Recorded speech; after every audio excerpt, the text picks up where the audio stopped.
The College Football Experience ACC 2024 schedule release breakdown episode on the Sports Gambling Podcast Network is brought to you by Cut. Cut is a peer-to-peer social betting platform that's US based and available in 40 different states. Head to cut.com. That's KUTT.com. Use that promo code SGPN for a 10% deposit bonus. We're also brought to you by Hall of Fame Bets, the sports betting research platform for parlays, player props, and game lines. Download the Hall of Fame Bets app or visit HOFBets.com. Use that promo code SGPN to get 50% off your first month and start making smarter bets today, people. And don't forget to enter our Super Bowl 58 props contest. Pick 58 Super Bowl props for a chance to win $1,000. Enter today for free. It's at sportsgamblingpodcast.com/SB58 or in the SGPN app. And remember, as always, folks, too, let it ride. Hey, what's up, you degenerate gamblers? This is Bill Burr, and you're listening to SGPN. Let it ride, baby.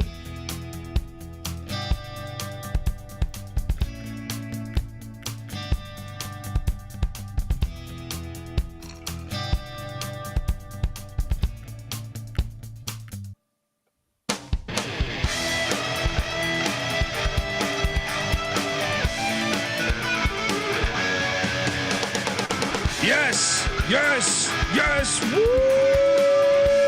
Welcome to the College Football Experience Atlantic Coast Conference.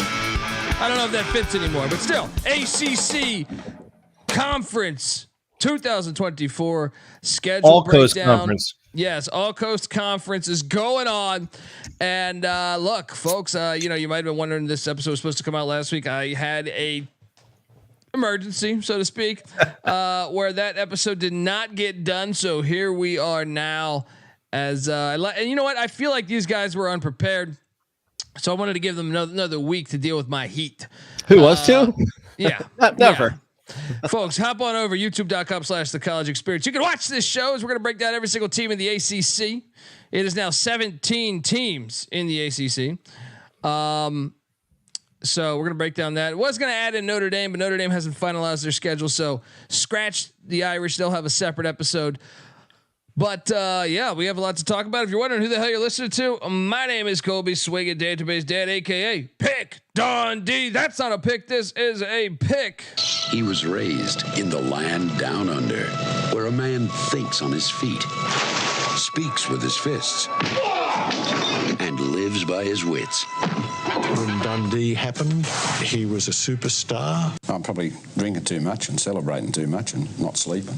Would have killed a normal man, but no, that's gone. The medical advice I got from that was like being hit by lightning. Pretend it never happened and get on with your life.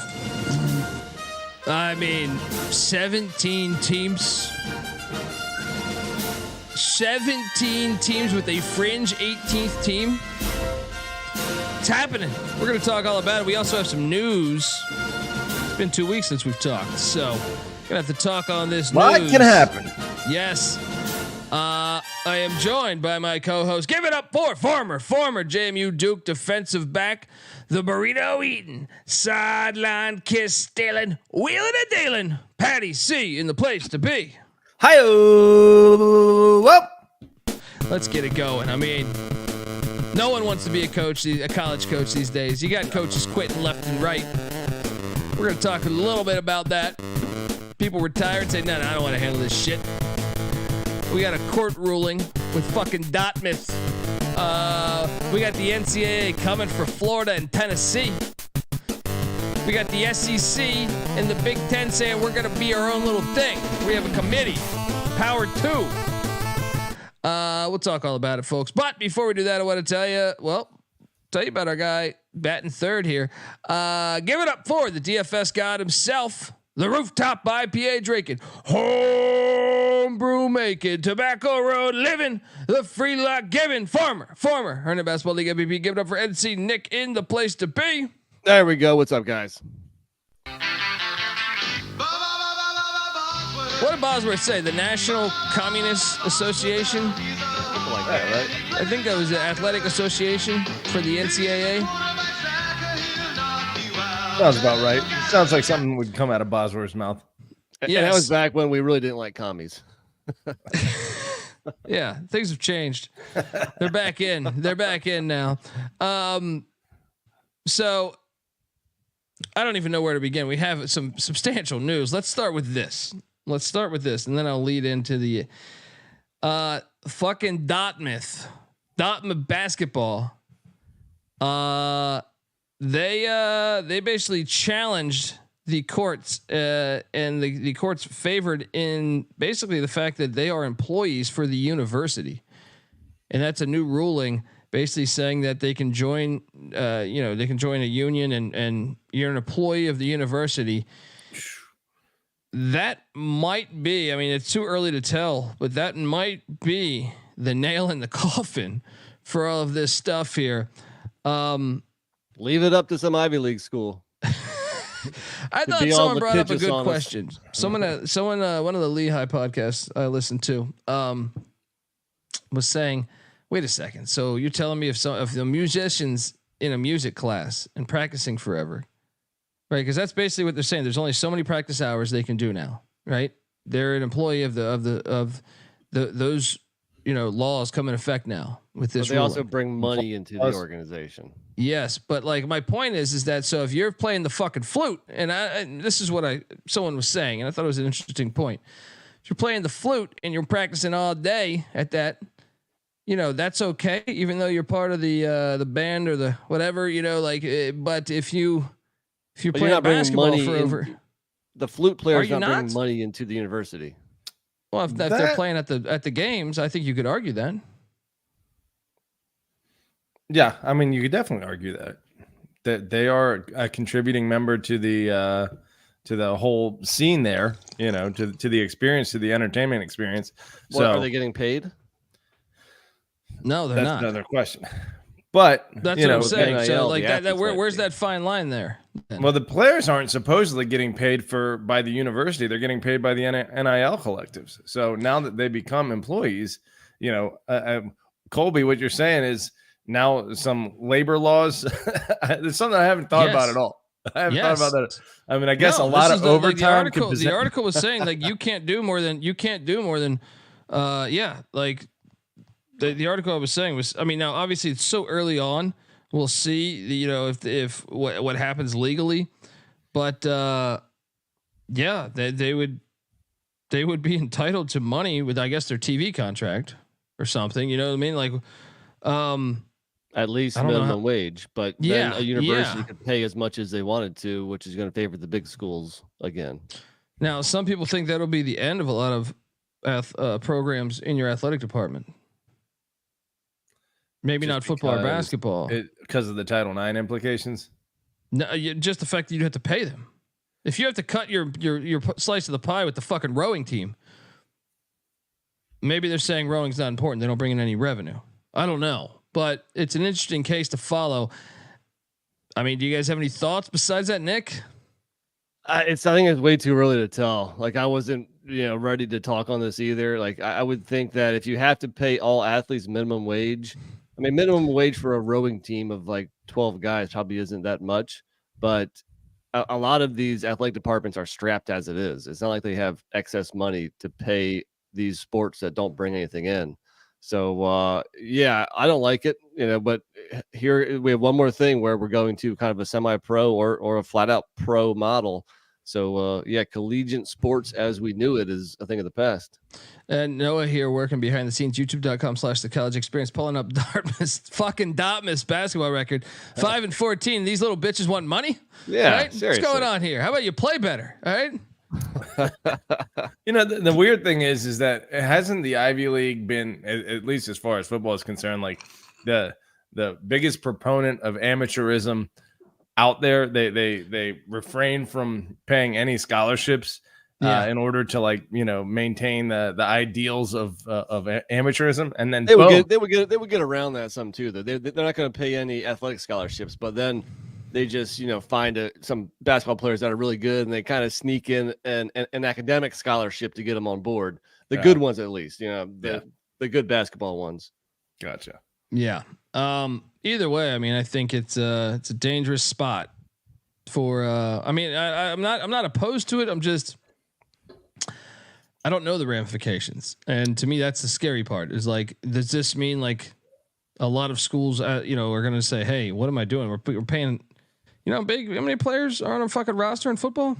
Yeah, 85. Yeah. I mean, FCS is a little less, but I mean, but yeah, like Patty C, we're talking about like overtime and stuff, especially with some of the now travel schedules.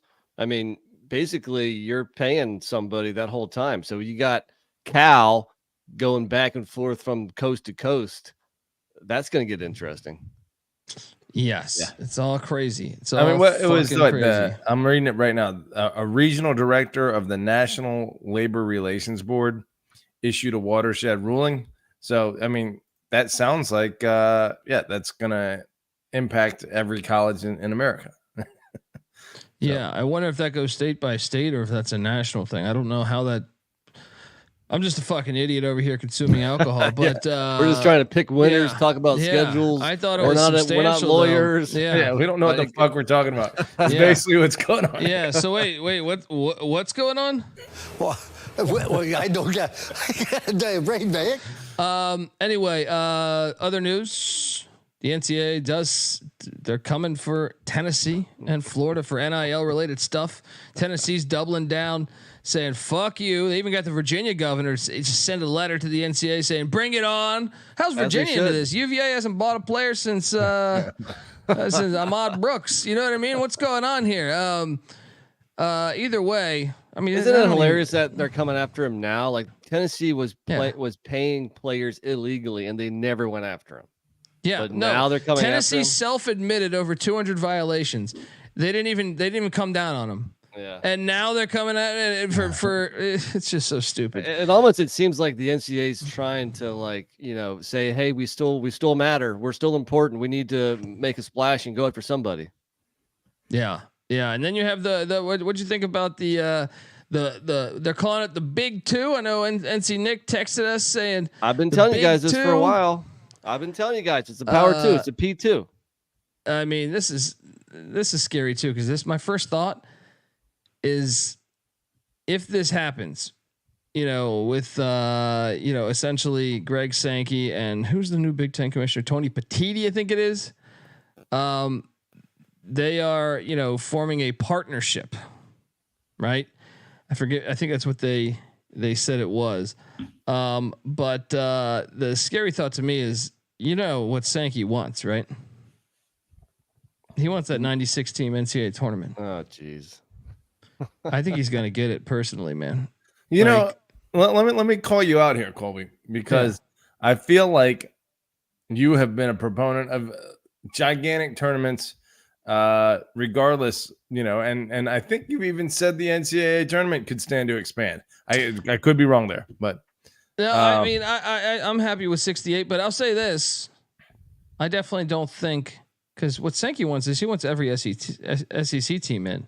Yeah. They're not going to help out, a Drake school that went 26-4 and lost in the Missouri Valley Championship. They're going to help out, Florida that was 16-16 and trying to make the NCAA tournament. And to me, that's the scary part. It's like that. Anytime you see season, anytime you see Sankey doing anything, you got to be worried, and he's meddling around like this. You can't assume good intentions no, it's all just for more money for the SEC. That's If they added 4 more based off of and it wasn't that, it's a clear conflict of interest, right? I mean, if you added 4 more, if the NCAA was saying, hey, let's add 4 more slots, we felt like, the teams that have 25 wins, 26 wins that don't make the NCAA tournament should. I wouldn't be that opposed, but jumping from 68, last time they went from 64 to 68 to 96 is insane to me. Yeah, it's crazy. Imagine trying to fill out that bracket. It'd be ridiculous, but look, every major sport in America is expanding their playoffs. As major sports is big business, and playoff games is more money. So you see more NFL teams in it, more baseball teams. Same thing. So unfortunately, we've had a good run with 64 for a while. Then they went up to 68, had the first 4. We're like, all right, okay. Like nobody was screaming for that though. Nobody was like, we need a first 4 in Dayton every year. But I actually think they've kind of proved their point correctly, because a lot of first 4 teams have gone to like the Sweet 16 and the Final 4. Yeah, I mean, if you're talking about a couple bubble teams, yeah, I mean, they're good teams, and a team that just barely misses out, they're a good team too. They could go a distance, but especially in basketball in a 1-game scenario, basketball is not like football too. I think all you need is a bunch of guys that can get hot from beyond the arc, and boom, you can come up with the big upset. Yeah. So what do you think about this? And they still haven't decided on this. They thought they would have this thing figured out of, there's a 2-year contract with potentially, for the 12-team playoff. If nothing is done with the Pac-12's collapse, 2 mid-major spots would be in the playoffs at least until 2025 after that season. So 24 and 25. They thought they had this figured out, but recent meetings have basically not gone the way they thought they would. Maybe this is a thing to flex that. I don't know, but what do you think it means for football with the ACC and the Big 12 with 17 and 18 teams not being invited? Well, they haven't not been invited, but they're definitely not leading the way here. You say, what is this alliance, so to speak? Which is now the last hilarious. Alliance Big Ten entered in meant nothing. The alliance with the ACC and the Pac-12. That was the opportunity to screw the Pac-12. That was that alliance. But no, I mean the fact that the SEC and the Big Ten should be like bitter rivals right now. They should not be working together. The only thing they're working together on is for those two conferences to run everything and to make the most money possible and to shut out as many other teams as possible. I saw this coming a while ago. I've been telling you guys about the P2 for at least months now. So I think it's bad for the sport. Yeah, I do too. And then there was other news that came out yesterday that ESPN, Fox, and Warner Brothers, essentially like TNT and stuff, are working to create a super platform for all of their content. Essentially, right? They're worried they're going to lose live sports. This is hilarious though, because this is cable. I don't know if you saw my tweet saying let's call it cable, right? Yeah. But the only problem is you won't have NBC and CBS, right? So you're still going to be paying a gigantic premium for that package, and then you're still, if you're going to want to see NBC games /USA or CBS or CBS Sports, you're going to need to have that package. I don't know where this is going. One thing I thought of when I thought of this though is that the Pac-12 turned down that Apple deal. The last thing that right before the collapse. Maybe it would have been smart to do that. If you sign that Apple deal and this thing happens where Apple's involved, makes you wonder. Yeah. But shout out here. Yeah. Austin Carb, look, youtube.com/the college experience. I just thought this was hilarious. So breaking news. This is Austin Carp's tweet. ESPN, Warner Brothers, Discovery, and Fox will be creating a joint venture with the side set to launch a new pay for streaming service in the U.S. that will launch in the fall. NFL, World Cup, NBA, all other major properties will be on the service. Fucking hilarious. But no CBS, no NBC. I still think that's flawed. Cable was better because you had all of that. Yeah. Again, what do all these new changes have in common? The one thing that they have in common is that it's bad for the fan. And they're really taking their fans for granted. They're making the fans more difficult. They're making it more difficult for fans to travel to all the games because conferences are so large now. They're making it more difficult for fans to watch it on TV, even when you put a game on fucking Peacock. You know, it's they're really taking their. I think we lost NC Nick there for a second. NC Nick, are you with us?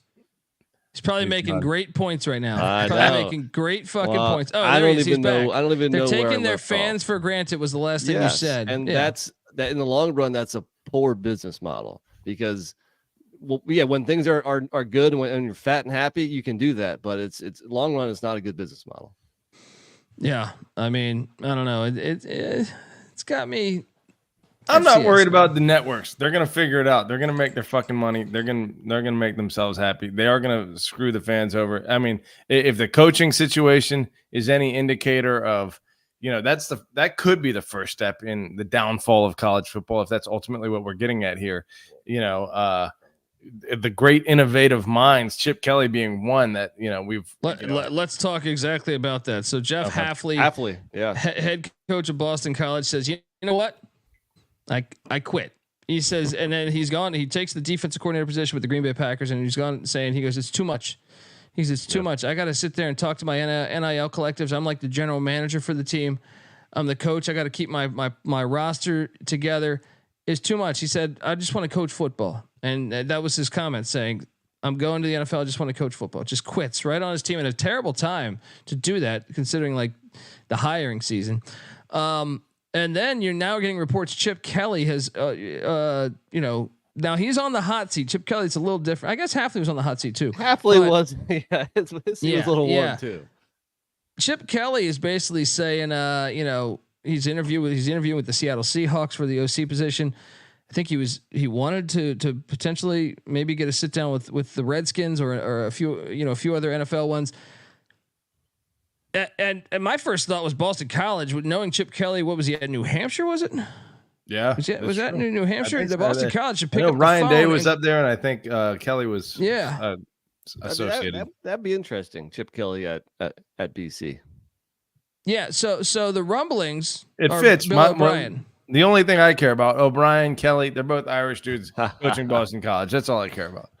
Is that going to happen or not? Is that official Bill yet, O'Brien, or is that still? Bruce Feldman posted like 4 hours ago that there are 2 candidates, and he's one of them. Okay. I can read you I think Chip Kelly might have been one of the people they interviewed, but the others that I saw, according to the website that I was looking at here. Oh no, I'm sorry, I'm on the wrong. I heard they interviewed Jeff Monken. Bill O'Brien was their top target, but I also heard they interviewed Paul Christ, Troy Calhoun, Jeff Monken, Al Washington, defensive line coach for Notre Dame.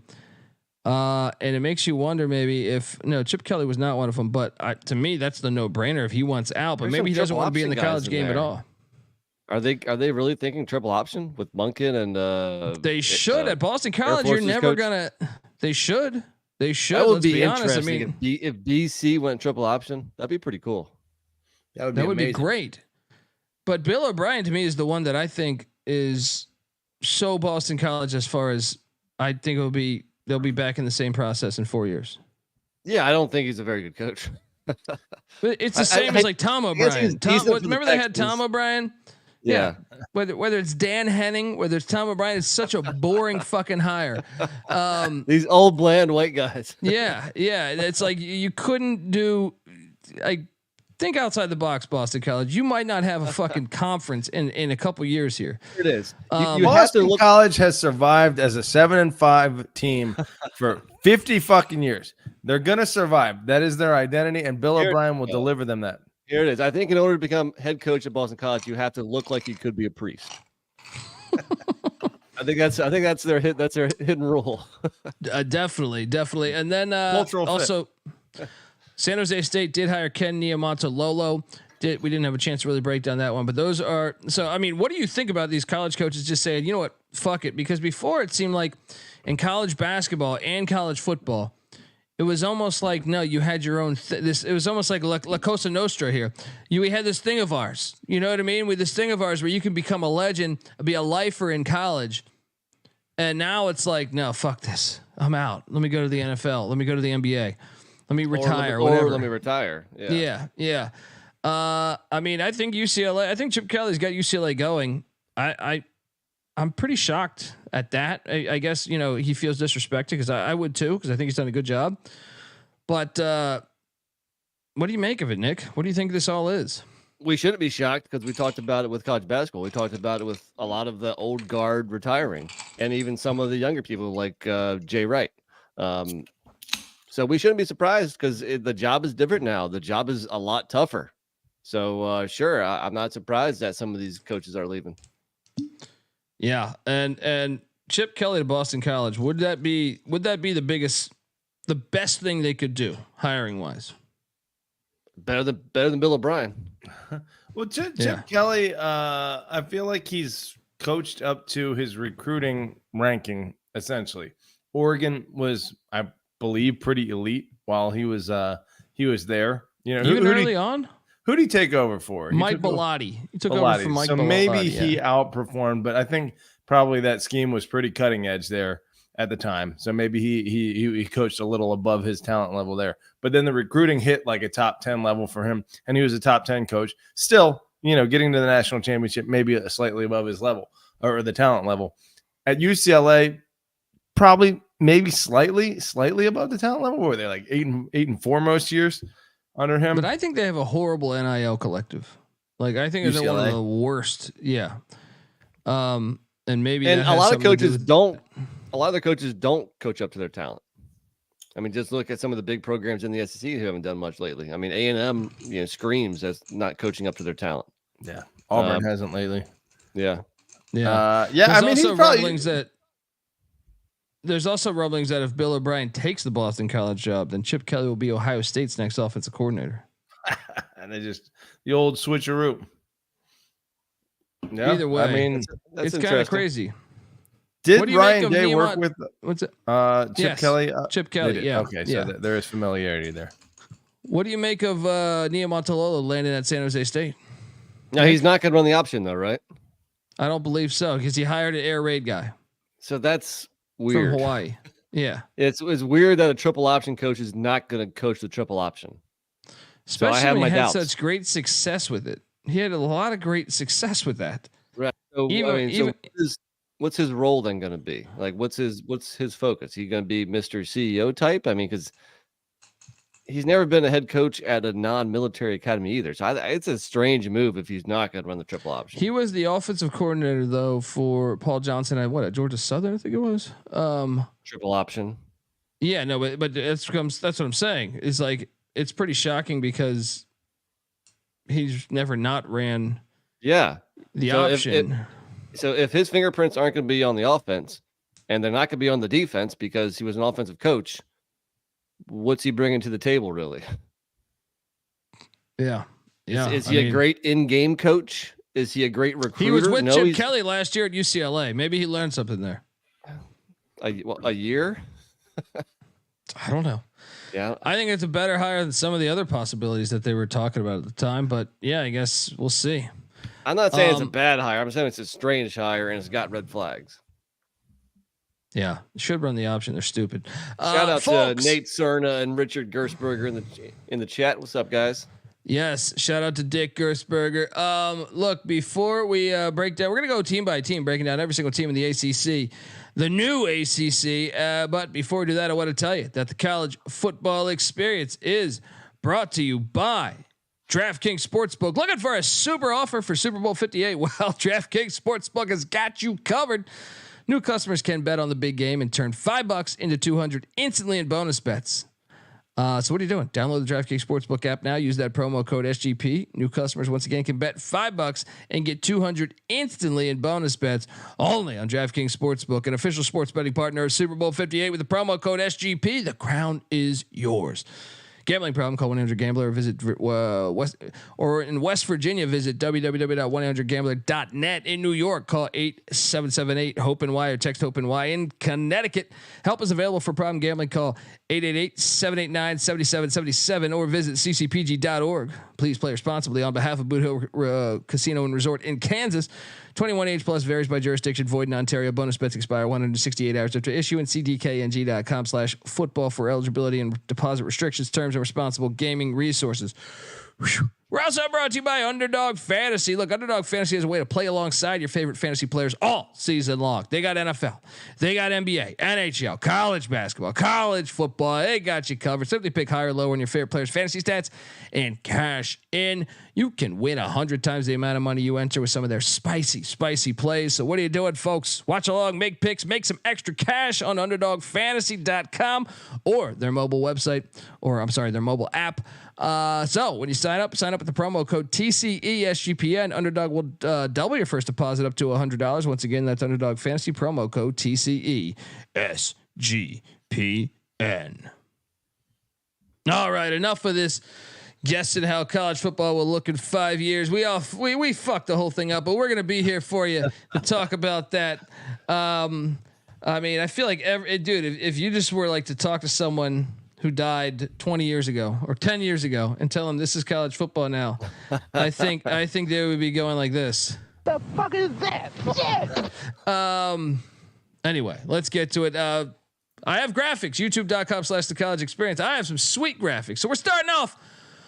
Hey, can we talk about it as a whole real quick? Yeah, sure. So I know this is going to be a long pod, but we mentioned that, the SEC, there was a lot of exciting new matchups. And in general, we don't like expansion, but it does offer some new matchups, some interesting games. So the SEC, I think it was chock full of some new interesting games. The Big Ten, not as much. A little disappointing, especially if you do it now without Harbaugh, without DeBauer. Yeah. Maybe even less. Well, let me tell you, the ACC's additions, they're not very exciting. I hate to say it, but I think the SMU one is really exciting. I think SMU much more so than Cal and Stanford. With Cal and Stanford, you kind of know what you're getting.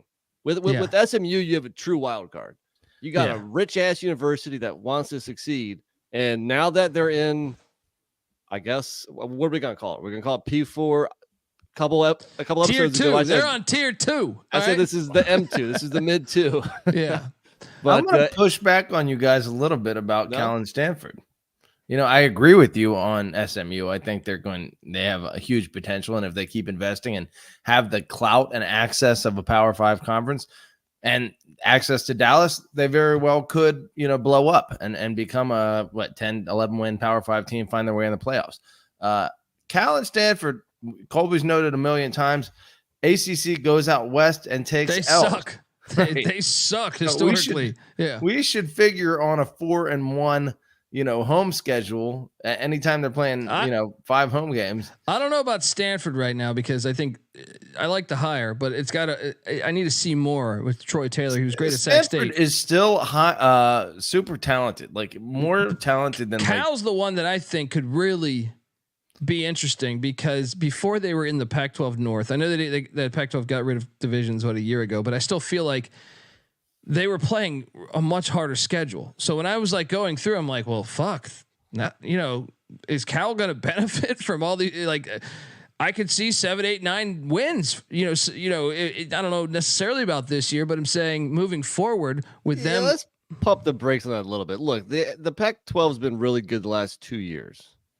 Other than that, I'd say the ACC is just as good as the Pac-12. The ACC has sucked for a long fucking. The Pac-12 hasn't been that great either. Nick, it was the Pac-12 South though that sucked. The North was tough, man. The North was always tough. All right, the North was always like it was like the SEC West tougher than the South for sure. And Cal was stuck in that. Stanford was good for a very long time. Oregon, we know, was really good for a long time. Leach was rolling at Washington State. Washington has been decent. Remember, Peterson took them to the playoffs. Eight years ago or so. Yeah.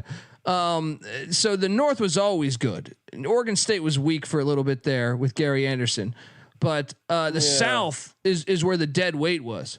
True. But let's not pretend that the Pac-12 was last year's Pac-12 for the last decade. I just think Cal benefits. Looking at when I was going through this exercise, I think Cal's schedules are easier in the ACC. That's fair, especially if you compare it to last 2 years. And I just think that if you're getting Syracuse, Boston College, and Virginia, I don't know. You could say maybe Colorado, but even with those Mike McIntyre years, I feel like Colorado was better than UVA or something. You know what I mean? Well, Cal gets one of those 3. Yeah, but I'm just saying in general, they got 2 of the 3 out. or 3 of the. Well, that's the other thing too. Is when we're looking at these schedules, I try to look at all right, what's the top tier and what's the very bottom tier? Because you want as few games as possible as the top tier and as many at the bottom tier. The top tier, I'm guessing that we're going to call it Clemson, Florida State, Louisville, and NC State. Yeah, UNC, Virginia Tech. I think UNC and NC State probably get in there. Hokies, no. Yeah, Hokies haven't been good in a long time. They're coming, but they're not there yet. And then what's the bottom tier? If you're looking at last year's conference records, Wake Forest was the worst in 1-7, but Wake Forest has been pretty darn good the last. I trust decade. Wake Forest more than I do. Syracuse just made a mystery hire. You know, UVA, Syracuse, and Boston College doesn't have a coach now, and it's late in the cycle. Yeah, but but where do the newbies belong? Also, are they in the bottom tier? That's the big question. How are they going to stack up? Because they seem like your typical ACC team, but maybe if they're just a hair better. And the ACC, especially the Coastal, has had parity across the board. Obviously, 7 champions in 7 years. If they're a little bit better than those teams, and we just don't know it yet because they haven't been playing them, and they have the home field advantage, and they take advantage of that, then maybe they're like 8, 9, 10 win teams, and then recruiting starts picking up for Stanford and Cal. Now you always say like the ACC's record on the West Coast. Now, what is Cal and Stanford's record coming to the East Coast? Going back east, that's a good. Well, I know. I don't know. I know Cal won in Chapel Hill recently under Wilcox, but that's and at Ole Miss, they won at Ole Miss too under Wilcox. I think Cal and Stanford are going to get better in the ACC. Well, you know what? That's why it'll be at least a little interesting because we do want to see how they'll do in the new conference. I do believe Troy Taylor's a good hire. I agree. He just landed a big recruit the other day. Huge recruit. I think he's a good football coach. I don't know if this year we'll see it, but I think he could be a guy to really right the ship there in Palo Alto. All right, let's jump into it. Boston College, coachless right now. Well, once again, youtube.com/the college experience. You can see my sweet ass graphics. I take a lot of pride in these graphics. It's okay, Pat. You can thank me later. The schedule is week 1. So first off, let's talk about the non-con.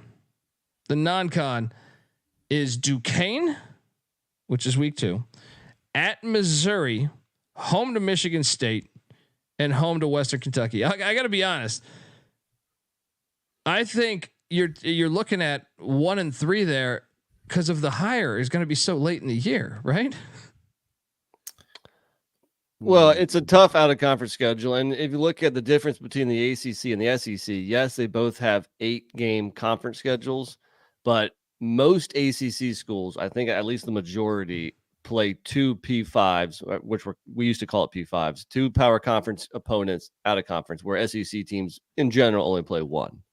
But I think it's a tough ass out of conference schedule. I mean, Missouri was knocking on the door for the playoffs last year. Yes, and you know they're projected to be in the playoffs. I think moving forward to this year. And Western Kentucky is your easiest FBS one. I mean, they've been a double-digit win team for the last 5 years. Not last year, but close. I think they probably still won 8 or so last year. So they still go bowling every year. Yes. And to me, what your coach. And by the way, if you're looking on the bottom left-hand corner, I have it as the 9th hardest schedule out of 17 teams in the ACC. I had it at 9th also. Actually, wow, we're exactly middle of the pack so far. Yeah. So here's what they draw. Week 1, they're at Florida State after Florida State comes back from Ireland. That is on Labor Day. That is the Labor Day game they give us this year. That's going to be a slaughter, I think, right? I mean, even though Florida State lost a bunch. Are they trying to get ratings? I don't understand. If TV execs are in charge, why would you put that as your Labor Day game? Yeah, give us Miami at Florida State. Yeah, Miami, Florida is week 1. Put that Florida on Monday. Florida State does the Sunday or Monday pretty much every year these days, right? No, who was last year? LSU, right? Or last year? That's right. You're right. Oh, and Duke Clemson was Monday. Yeah, LSU Florida State was Sunday the past 2 years. I feel like it was the past 2 years, and then before that, I don't know. I just feel like they've done that a lot. They're going to give us a coachless Boston College team. I mean, they didn't know that when they were making the schedule, but still. No one's. If you're trying to get ratings, to me, if TV execs are in charge, fail. All right, fail on this. BC's not moving that needle. Not yet. Not until they got. Not until they go triple option. All right. So week 1 at Florida State. Week 2 home to Duquesne. Week 3 at Mizzou. Week 4 home to Michigan State. Week 5 home to Western Kentucky. Week 6 at Virginia. Then they get a bye.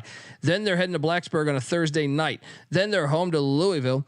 Then they get another bye week. Then they're home to Syracuse. Then at SMU. Then home to North Carolina. Then home to Pitt. Now, I guess you're somewhat happy. There's no Clemson on the schedule. There's no NC State on the schedule. But there is a lot of those tier 1, tier 2 teams. In fact, if you what I did is I did the top 40 teams in the nation, right? How many top 40 teams are they essentially playing? And I know that can be, it's subjective, but to me, sure. I had them only playing 5 top 40 teams. So, I mean, I thought it was a little lenient. When you say only playing 5 top 40 teams. That seems to be almost that seems to be about standard, about average. It ranges that's why from like, 2 to 7 in terms of the number of top 40 teams being played by the various ACC teams. So no less than 2, no more than 7. They're getting 5. So that actually seems like maybe on the higher side of things. Yes, and if you look at the road games too, I think that's the hardest thing here is at Florida State, at Missouri, at Virginia Tech. If Virginia Tech's really getting better, that becomes a daunting game. We know it's a great environment, and then at SMU. So 3 of those 5 I have in the top 40: Florida State, Mizzou, and SMU. That's not where you want to play them, in my opinion. You'd rather have them at home. But I still thought, with all said and done, you don't play Clemson, you don't play NC State. I think that's good, and they also don't have a trip to the West Coast. Yeah, I mean those are some positives, but in general, especially for a team that they went 7-6 last year, but a lot of that was they had an easy ass schedule last year. And remember, the transfer portal just opened back up. When a coach leaves, you have 30 days. The whole team can leave now. Right. This schedule is a lot tougher than last year. And especially now that you're coachless and potentially a lot of players probably going to leave out. If they lose Castellanos, the quarterback who looked pretty damn good at certain points, at least, if they lose him, it's going to be rough. Yeah. So, I mean, we both had it ranked 9th. I don't know what else to say besides the fact. Let me say this. Yeah. Of the top 40 teams, 3 of them, the 5 top 40 teams that they're going to face, 3 of them are on the road. That's at Florida State, at Missouri, and at SMU. Those would probably be losses anyway. So it's good to get those on the road and just, you're taking 3 losses. But then the other 9 games they beat Mizzou in Chestnut Hill just a couple of years ago with Drinkwitz there. But they beat SMU in the bowl game last time they played a football game. So yeah, maybe I'm wrong. I'd argue that I think Virginia Tech could be top 40 this year. They could. They're a hard team to get a gauge on. I just feel like the 50-50 teams, Pitt, Louisville. I mean, I guess Louisville. I don't know if they're going to take a step back with Plummer's gone, right? They got better. Tyler Shuck coming in, buddy. Yeah, okay. Let's not pretend Plummer was a great quarterback last year. If anything, he was a walking turnover. Fucking turnover. Syracuse and then Western Kentucky. I mean, I just feel like there are some winnable games on that schedule. I think we're going to see Boston College be Boston College. They'll squeak out 7 wins, and that'll be that. No, they ain't getting 7 here. No way in hell. This is a much harder schedule than a year ago. I actually would argue you might see them have 2 wins, especially with the coaching change and what probably the pending roster turnover. Yeah, this team's going to struggle this year. Okay, maybe 7's a lot, but I still think 2 wins is pretty doom and gloom. I think Boston College has proven itself to be a remarkably consistent. Didn't they win 2 wins 2 years ago? Was it? I think they were a 2-win team 2 years ago. I'm talking out of my ass here, Colby. Give me a fucking break. Let's go. All right, let's talk about the California Golden Bears. All right, let's talk about what Patty C and me were talking about. It was 3 2 years ago. 3. I'm sorry. So maybe 3 next year, but Hafley's gone. All right. Oh no. The California Golden Bears. This schedule I had is the 8th hardest in the ACC. Same here. Wow. And wow, so we're locked up here. And really, to me, it had to do with what I thought was the non-con here. So UC Davis is a respectable FCS. They didn't make the FCS playoffs last year, but they're a decent FCS. Hawkins? It is, but he retired. But they went with Tim Plow, their former OC. I don't think there'll be a big drop off, right? At Auburn is obviously at Auburn. That should be a lot harder of a game year 2 of the strip club freeze era. Then they're home to San Diego State. Remember, San Diego State just hired Sean Lewis. I think San Diego State is going to be a much, much better team moving forward. They get him early though. True. And is Jalen Iron Maiden gone? I think he is. I think he is. And week 9 which is a good thing for them. So the first 3 non-con games are week 1, 2, and 3 with UC Davis, Auburn, San Diego State. The 4th non-con game is week 9 against Oregon State. Now Oregon State is replacing obviously a ton, but still they were a Power 5 this past year. So to me, you're getting 2 Power 5s. San Diego State. It's a challenging non-con in my opinion. And then you add in the. So I'm going to go chronologically right now. Home to UC Davis, at Auburn, home to San Diego State, at Florida State, bye week, then home to Miami, then at Pitt, then home to NC State, then home to Oregon State, then a bye week again, then at Wake Forest, home to Syracuse, home to Stanford, and at SMU. And by the way, fail off ACC. You fucking losers. How do they give us? They don't give us Stanford Cal the final game of the season. Yeah, they give us Cal SMU. You could have done SMU Miami. You could have done SMU Notre Dame. You could have done SMU and just something cooler. You really shit the bed. The Big 12 really shit the bed too. And we'll talk about them next week when we break down the Big 12 schedule. But epic failures here with the rivalry games. But in general, I know what that absolutely has to do with. What's that? Never mind. Stanford doesn't even play Notre Dame at the end of the year this year. Stanford and Cal both. Jose State. Gosh, they did fuck that up. It's so stupid. It's so stupid.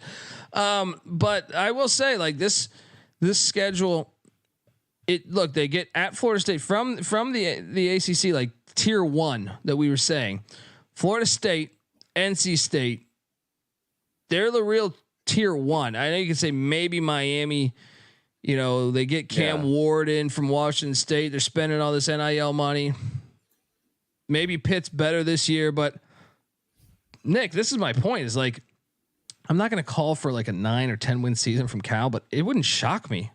Yeah. So the good thing you have is the shitty home field environments at Pitt, at Wake, because like if you're at Wazoo and at Oregon State, even if those teams aren't that great, even if they're basically on the same level as Pitt or Wake, which last 10 years, probably. Actually, Wake and Pitt might have been overall a little bit better, but the road trips, because at Wazoo and at Oregon State is just so hard to win at. Yeah. At Pitt and at Wake is not much. That's what I'm saying. Like, I almost think Cal, they'll probably be favored at Wake. The only difference is now you travel across the freaking country, though. True. Is true. That gonna, but they also have to travel across country. Like when Miami plays at Cal, I'm like, I think Cal's got that. You know what I mean? Like when NC State plays at Cal, you feel great about NC State's chances? No. Yeah. I think it's a close game. That's what I'm saying. Like to me, when I look at the schedule, I only see 2 for sure flat out losses, and that's Auburn and Florida State. It's going to be interesting to see what how travel affects these teams, and if the ACC team is smart, I don't know if it's really up to them, but like if they're playing Miami, Miami, that schedule's at noon. I mean, that game is at noon, Yeah. You don't want the game at 8 p.m. You want it at noon, like 9 a.m. their time, So it's going to be interesting to see how the travel affects them. I think it's a favorable schedule, though. I mean, I know I said overall, it was it's not too bad. Overall, it's not too bad. It wouldn't shock me if they go 8-4, 9-3 here. I agree with you guys. I think they're gonna have a nice opening year here, and I think the schedule is pretty favorable. The road trip to Auburn, the only one, but they should have won that game last year. Yeah, was it Jaden Ott? Maybe he doesn't jump 15 feet in the air onto his head for no reason and fumble, and injure himself, and Cal gets that win. So maybe I don't know. Cal went we still have to see what Auburn year. has. Yeah, Cal went 6-6 last year. I mean, but that's with the 9-game conference schedule, man. That's another element you didn't talk about. Was the 9-game conference schedule? The ACC, you get 8. At the same time, I mean, they could easily start off 2-2. No, I think they will start off 2-2. So now the schedule lightens up towards the end, but I can see them winning 8 games. I think 9 might be a stretch. Yeah, I mean, at SMU seems a bit tricky to me. I think SMU I'd favor right now. But them coming up from the American, like SMU was crushing teams like Rice and Temple and Navy last year. Now we're seeing it where it was more of a grind when you're in a major conference. So it's yet to be determined how good SMU is going to do. This is though. So we both had it. Pat, do you think this is a harder schedule than Boston College? I think it's a little bit harder because the Oregon State was a P5 last year. I don't know what to deem them now in the Pac-2, but they're still a power team to me based off of most of their roster. Yeah, if you're talking about the non-conference being Duquesne, Mizzou, Michigan State, and Western Kentucky versus UC Davis, Auburn, San Diego State, and Oregon State, it's almost, you're right. It's almost like 3 Power 5s. I don't know if San Diego State quite. Well, I would say Oregon State's a little bit better than Michigan State, and San Diego State's a little bit better than Western Kentucky. Yeah. And also UC Davis is way better than Duquesne. There you go. But Mizzou is better than Auburn. Yeah. True. Okay. Yeah, I would say it's slightly harder for Cal than Boston College. All right, let's move along to the next one here. The Clemson Tigers, who I had as the 6th hardest schedule in the ACC. First off, shout out to Clemson non-con. I think what makes this schedule so tricky is the fact the ACC dealt them a tougher hand, I think. But the non-con also, Georgia in Atlanta at that filthy Mercedes-Benz Dome, and then App State the second week. Love it. I love it. I can't wait for that game. Then the classic SEC move, week 13, they get the Citadel. And then South Carolina in the Palmetto Showdown there, week 14. But all in all, that's a challenging non-con. Let me go game by game here. They are home to Georgia, Mercedes-Benz. Week 2, they get App State in Clemson, South Carolina. Then they get a week 3 bye week, early bye week, which I don't know if that's a smart idea either. I think it is. After Really? those two to open the season, you need a breather. You know, I don't think you're going 2-0. You might go 0-2, and you don't want to go 0-3. But then they're home to NC State. Then they're home to Stanford. Then at Florida State, at Wake Forest, back-to-back away. But at least they get at Wake on the second end of that. They haven't lost to Wake in a very long time. Then they're home to the Wahoos of Virginia, week 8. Then they get a week 9 bye. Then home to Louisville, at Virginia Tech, at Pitt. Two back-to-back away. This is series. insane for a major conference to do this to one of their playoff hopefuls. Then home to the Citadel and home to South Carolina. So to me, the real thing here is Georgia's kind of an away game.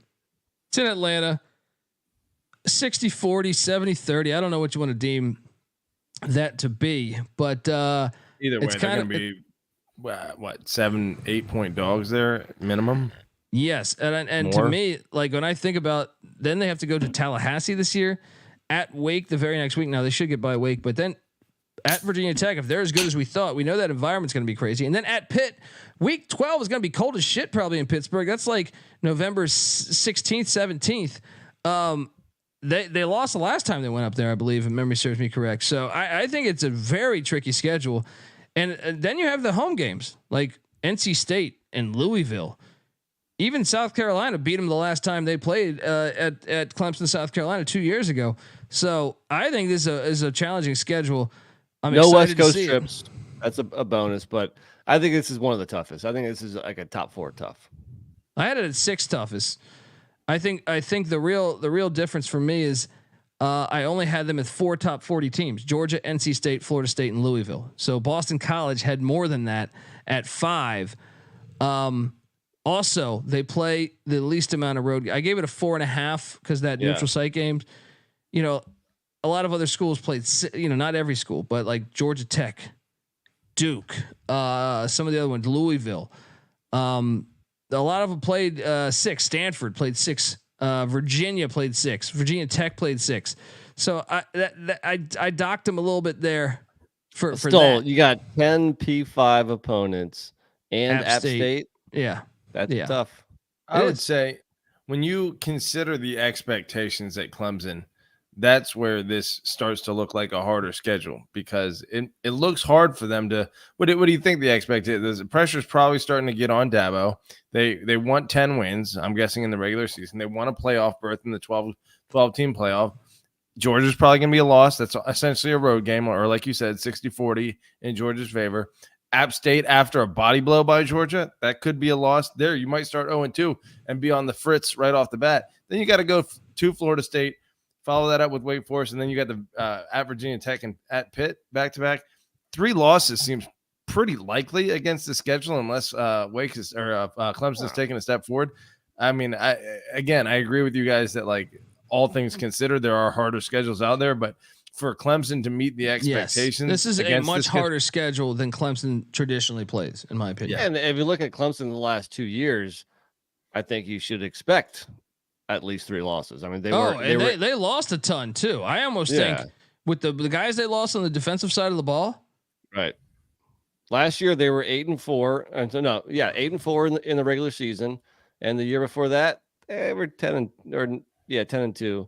But unless they can really improve that offense more so than last year, I think you should expect at least 3 losses. I think they're kind of 8-4 right there, man. I mean, considering what they lost on the defensive side of the ball, I would say Georgia, and to me, like even getting NC State and Louisville. Now Clemson should be favored in those games, but they've closed the gap a little bit. You know what I mean? Like they've closed the gap a little bit, so those games are a little trickier. I guess if you look at it, last year they lost 2 games in overtime, the Florida State and the Miami game. They should have beat Florida State. The NC State game was there for the taking, and the Duke game got away from them late, but they shot themselves in the foot over and over and over in that game. So maybe they were a little bit better than their 8-4 record. Maybe they didn't look it though. Like eye test, they didn't look it. Yeah. At times they did, and other times they didn't. This year is probably the ultimate like proof of concept year for Dabo Swinney. And if Cade Klubnik develops as a 3rd-year quarterback and they don't, and everyone else develops in the program that they've been developing, and they don't rely on the transfer portal, but they still get 10, 11 wins, then maybe Dabo is like pretty happy with how this year turns out. If they go 8-4 again, do you think Dabo will be back, or do you think he'll join the list of coaches? He'll be back, but he'll be back. There's no way he'll be fired. Not fired, but what I'm saying is, will he bounce? Will he just say "fuck this"? Well, where do you see him bouncing to? That's a good point. I could see an SEC school offering a lot of money, or a Big Ten school offering a lot of money. Well, either way, he's not going to have more success necessarily at an SEC school than he will at Clemson. Given the level of competition, I think maybe he's just sick of he seems like he's one dude that's sick of the way college football is going right now. I don't know if he has that much pro appeal. Yeah, that's true. Yeah, and it's pretty telling that his alma mater, as far as I know, showed no interest this offseason. Yeah, he's young enough that he's probably not just going to hang it up and go be on a broadcast booth somewhere. So yeah, maybe he does. Let me ask you this: if you go 9-3, you're not in the Big Ten or SEC. Can you get in? Obviously, you have the auto bid. You have the auto bid, but I'm saying, can you get in? 2 of those losses are out of conference. That's true. I only think 1 will be out of conference personally. Probably. But yeah, I don't know. It's gonna be fascinating. You're sleeping on App State again. And Duke Clemson's getting in. Ask those Michigan fans how they feel after sleeping on App State. That's those Texas A&M fans, huh? With their fucking Lassie. All right, let's jump over. SMU fans. Ooh, never mind. But actually, before I jump to the next team, I want to tell you that the college football experience is brought to you by Super Bowl 58's prop contest, $1,000 winner take all. What are you doing? It's free to enter. We're not even going to bombard you with emails. We're not even asking for any of that. Pick 58 props for Super Bowl 58. Enter today. sportsgamblingpodcast.com/SB58. Once again, sportsgamblingpodcast.com/SB58. The link is in the SGPN app or sportsgamblingpodcast.com/SB58. It's $1,000. What are you doing, folks? Just enter. We're also brought to you by Cut. Cut is a peer-to-peer social betting platform that's US-based and available in 40 different states. P2P social betting is a brand new way and better way to bet. Bet directly against your friends and other users on sports, politics, pop culture, and other events with verifiable outcomes. Plus, they got a ton of great social features that give it a feel of, a betting social network, so to speak. And they offer lower VIGs and fully customizable odds. You can create your own bets. And get this, Cut handles the payment side of things, so you don't have to chase down old Stevie coming out of the 5 and dime to break his jaw. You don't got to do that. All right.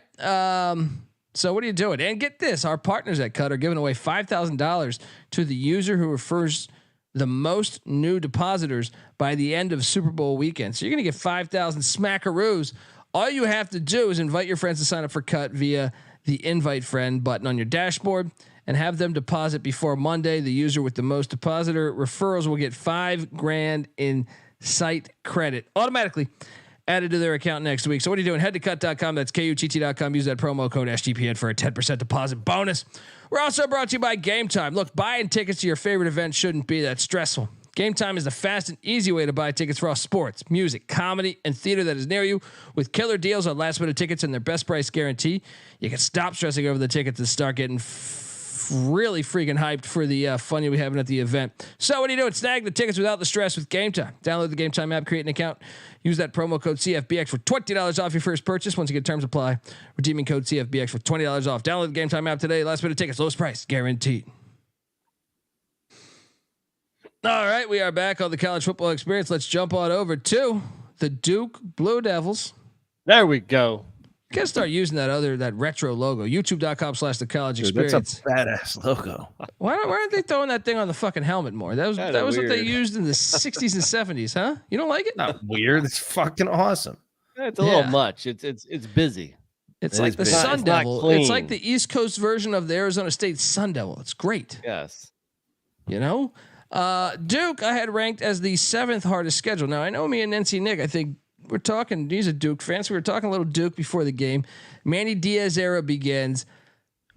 I think I thought their schedule was harder than his, or than his opinion of the schedule. But anyway, the non-con is home to Elon, at Northwestern, home to UConn, and at Middle Tennessee State. Nice non-con in a way, but there is 2 road games there. They also get the rivalry game against North Carolina week 5, as opposed to, I feel like normally it's later in the year. That's weird. I don't That's like that. bullshit. Another fail. That should be the season ender. All right. And if you're going to do North Carolina and NC State, at least put it on Halloween weekend. All right. So once again, week 1, Elon, week 2 at Northwestern, week 3, home to Jim Mora and UConn, week 4 at Middle Tennessee, week 5, home to North Carolina, week 6, they head to Atlanta to take on the Ramblin' Wreck. Week 7, they got to bye. Then they're home to Florida State, then home to SMU, then at Miami and at NC State for the bye week. And then they're home to Virginia Tech and at Wake Forest. I do think this schedule is easier than last year's schedule. Oh, come on. I mean, that's Captain Obvious. Last year they had Clemson, Notre Dame, Florida State, Louisville, NC State, UNC. I mean, last year's schedule was brutal. This is so much easier. Maybe that's why I had it at the one of the easiest 4. And I mean, just look at the out of conference; they can easily go 4-0. Well, Northwestern did win 8 games last year. I mean, they haven't. But Duke's owned them too. It's True, not but that that different was- of a yeah. schedule. How is it not that different? I mean, they still have UConn. You said No, UNC. they don't play Notre Dame and NC Clemson. State. Okay, they don't play Notre. Or Louisville, the other team Yeah. that made the ACC championship game. Right, They Florida also State, get Florida Miami. State in Durham as opposed to being in Tallahassee. Right. It's just so much easier than last year. All right, let's go top to bottom. Last year, I mean, the toughest games in conference were at Florida State. It was obviously the hardest. At Louisville, probably number 2. Then home to Clemson. No, probably number 2. Those are the top 2 teams that play for the ACC championship, right? Okay, yes, then certainly number 2. Okay, don't want to offend Colby and his love for a fucking Louisville here, but either way, you got at Miami this year, at NC State, you got Florida State, who's probably going to beat them either way, whether it's home or away. You got North Carolina still on the schedule, and then in the non-conference, you still have UConn.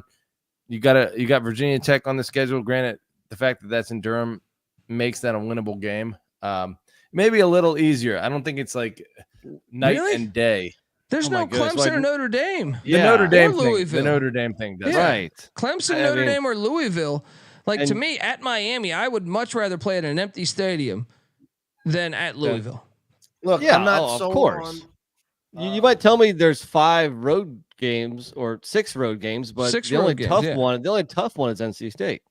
Louisville had a great year last year, and look, obviously, Brohm getting Purdue to the Big Ten championship in his last year there, amazing accomplishment, and taking an 8-win Louisville team the previous year and putting him in the ACC championship reflects really well on Brohm and suggests that he's going to do really well moving forward.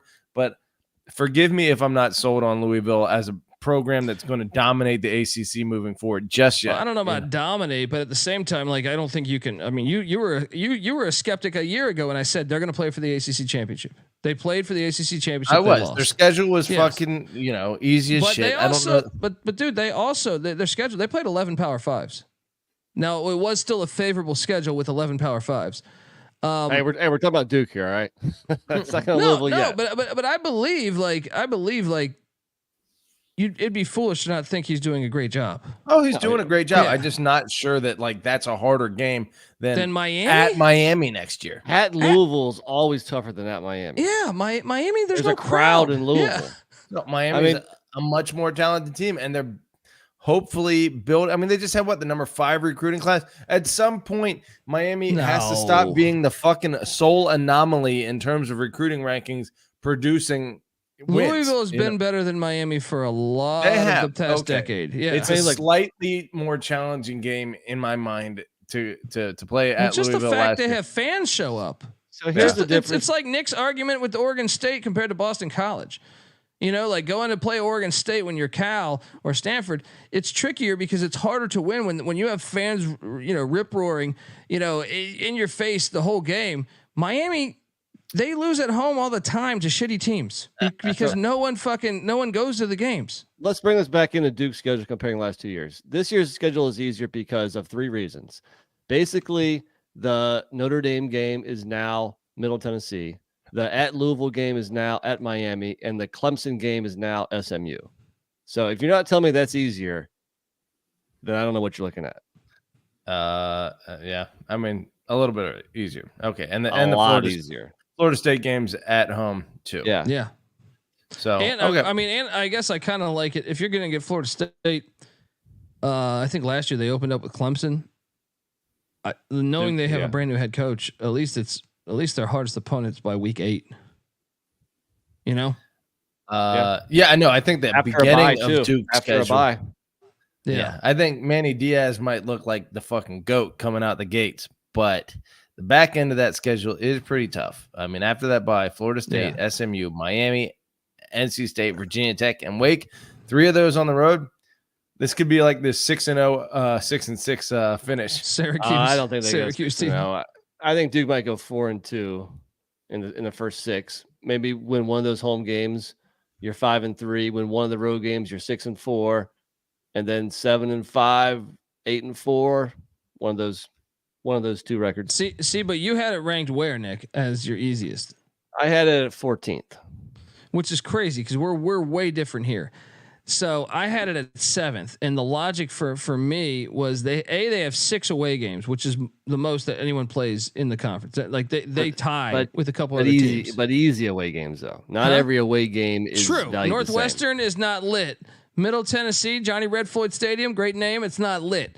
At Georgia Tech, maybe a little bit. At Miami, not lit. At NC State, lit. At Wake, no. So they do have favorable road games. Yeah. But they also have, to me, the most out of all the teams we've done thus far. They play the most top 40 teams: NC State, Miami, SMU, Florida State, North Carolina, and Northwestern. If we're basing it off last year, Northwestern was an 8-win team, so you got to say they're top 40. I'd say almost all those are winnable, other than maybe Florida State at home. I mean, maybe at NC State isn't, but I mean they beat NC State last year. Yeah. I'm saying they play more of those good teams than the other teams we talked about. Okay.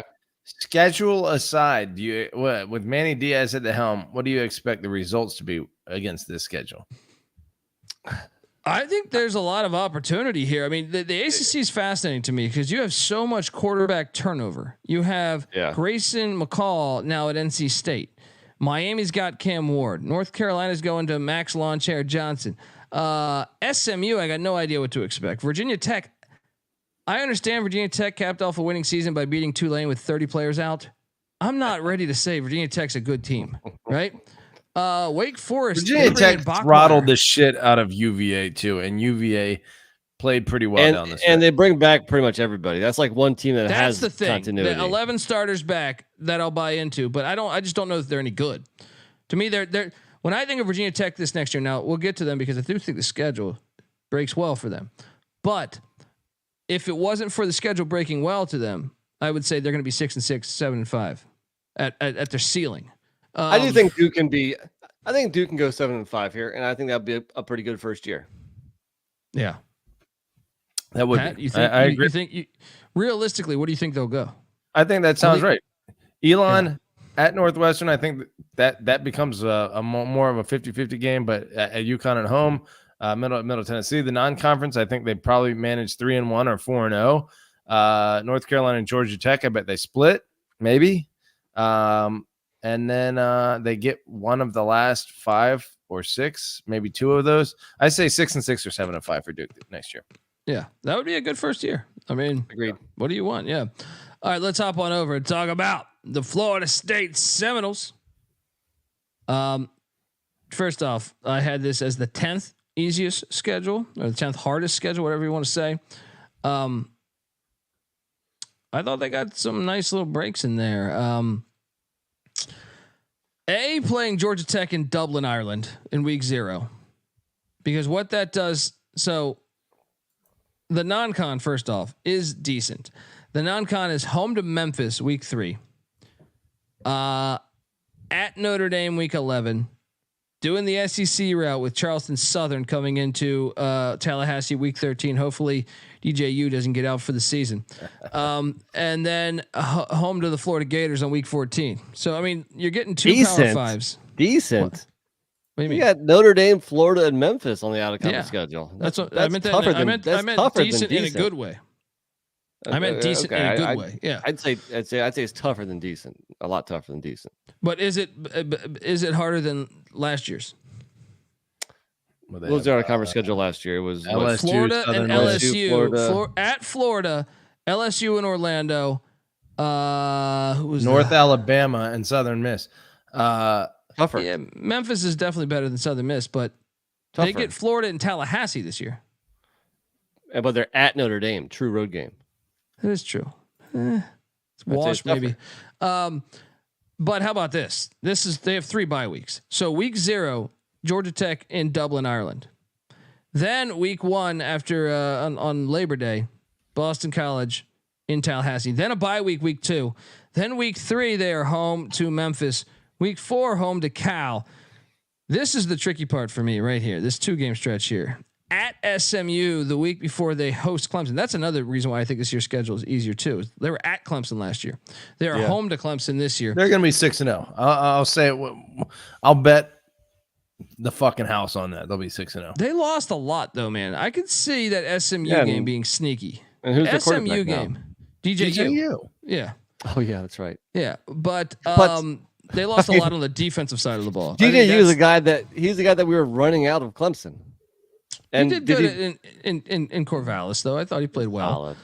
Now they brought in like 5 or 6 Bama transfers after Saban retired. Well, they've been crushing the transfer portal for years now. So you might be right. They might be 6-0, but I'm gonna say they dropped one of those games. I mean, Clemson should have beat them last year. Yeah, but this one's in Tallahassee. Like, I want to say they dropped one and they're 5-1. Okay, then they got a bye week 7, their second bye week, and then they're at Duke and at Miami, 2 empty ass cities. But they actually that Miami game actually does decently well considering that's. Then they're home to North. This is a tough 4-game stretch to me. At Duke, at Miami, home to North Carolina, at Notre Dame. 4-game stretch. They're gonna lose one there. They're gonna lose one there. Yeah. But if they're 10-2, then they're looking in pretty good shape here to make. I think they're probably going to be 10-2, maybe 9-3, 9-3 or 10-2. But still, to me, they only have 4 away games, which is why I couldn't. As much as the non-con was challenging, I don't think it's that like Notre Dame is your tough road environment. SMU is kind of an empty stadium. Maybe more show up because they're in a power conference. If Florida State comes to town, I think that place will be rocking. Okay, well maybe that changes things. But I'm saying based on last year, SMU is an empty stadium. Yeah. Duke isn't known as a toxic environment, but it's been getting better. And then at Miami, rivalry game. Yeah. It's still the fact they play. A lot of other ACC teams play 6 away games. Yeah. They have 4. They might squeak out of that 4-game stretch at Duke, at Miami, hosting North Carolina, and at Notre Dame with just 1 loss. That would be impressive.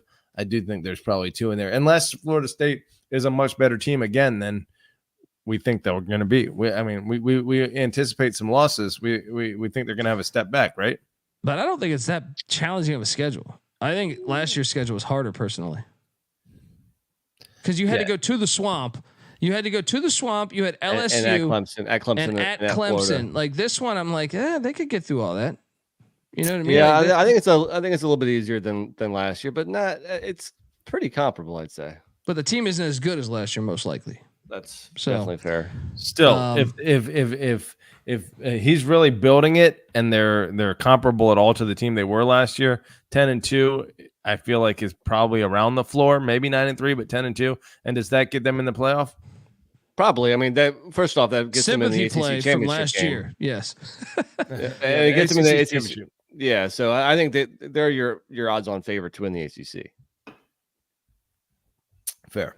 Moving I got a couple that we'll talk about as we get into this. But yeah, look, before we get to the next team, I want to tell you that the college football experience is brought to you by Hall of Fame Bets. Win bigger by betting smarter this NFL season with Hall of Fame Bets. The sports betting analytics platform for parlays, player props, and game lines. Research every NFL, NBA, and soccer bet with historical stats and data. Stop betting in the dark and join over 30,000 users researching with Hall of Fame Bets to craft more intelligent, data-driven parlays. Download the Hall of Fame Bets app or visit HOFBets.com. Use that promo code SGPN to get 50% off your first month. Start researching, start winning with Hall of Fame Bets. All right, let's jump over and talk about the Ramblin' Wreck. I thought this was by far the hardest schedule. Now, Nick, I know you had Clemson as your hardest. I thought this was an easy hardest schedule in college football, or in the ACC regarding college football. To me, the logic here is if you compare it to, like, first off, the fact they have to go to Dublin, Ireland to take on Florida State, and you lose a home game.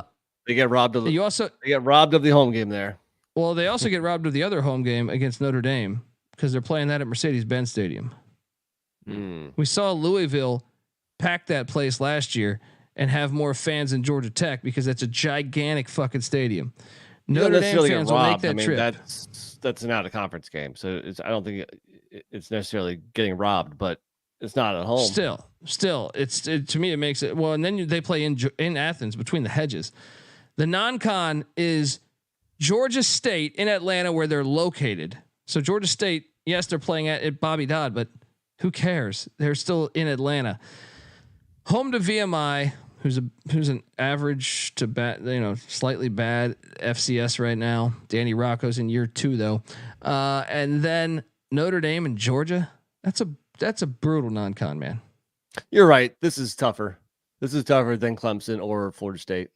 I agree. And then when you consider what they got, look at this in conference. So I'll go chronologically right now. Their whole season: week 0, Florida State in Dublin, Ireland. Week 2, and this is on a short. Like Florida State, they gave until Monday. They're coming back from Ireland, which I don't know. Nick, we went to Ireland a couple years ago. It took me a few days to get back on track. After coming back from Ireland, right? True, especially against then you got Georgia State there, and Georgia State, what they win like 8 games last year, and they want to beat slightly different travel plans than you, Colby. True. Still, I don't care. A little tough, and I mean, look at Georgia State. Florida State 8 days. I think Darren Granger's gone though, so maybe it's a good time to catch Georgia State. But no, I agree, it's a little tricky there. And then they're at Syracuse week 2. See, Florida State had that bye week there. Then week 3, they're home to VMI. Week 4 at Louisville. So they are going straight. Their bye week ain't until week 10, and they're playing a game in Europe. You know what I mean? So week 4 at Louisville. Week 5 home to Duke. Week 6 in Chapel Hill against North Carolina. Week 7, the quote unquote neutral against Notre Dame, even though it's in Atlanta. And then week 9, they are at Virginia Tech. Then they get a bye week, home to Miami. Then another bye week, 2 bye weeks in 3 weeks. This is fucking stupid. Then week 13, home to NC State. Week 14 at Georgia. Here's the problem. I know they got Syracuse week 3, and you want Syracuse, but you also want Virginia. You also want Boston College. You also want, Wake Forest. They don't get any of those. And if you're getting Virginia Tech, you want them at home. Dude, the road games are really tough, and the schedule, the bye weeks are clunky as hell. Like, why would you have a bye, play one game, and go on a bye again? You ready for this? It's a weird schedule. You ready for this?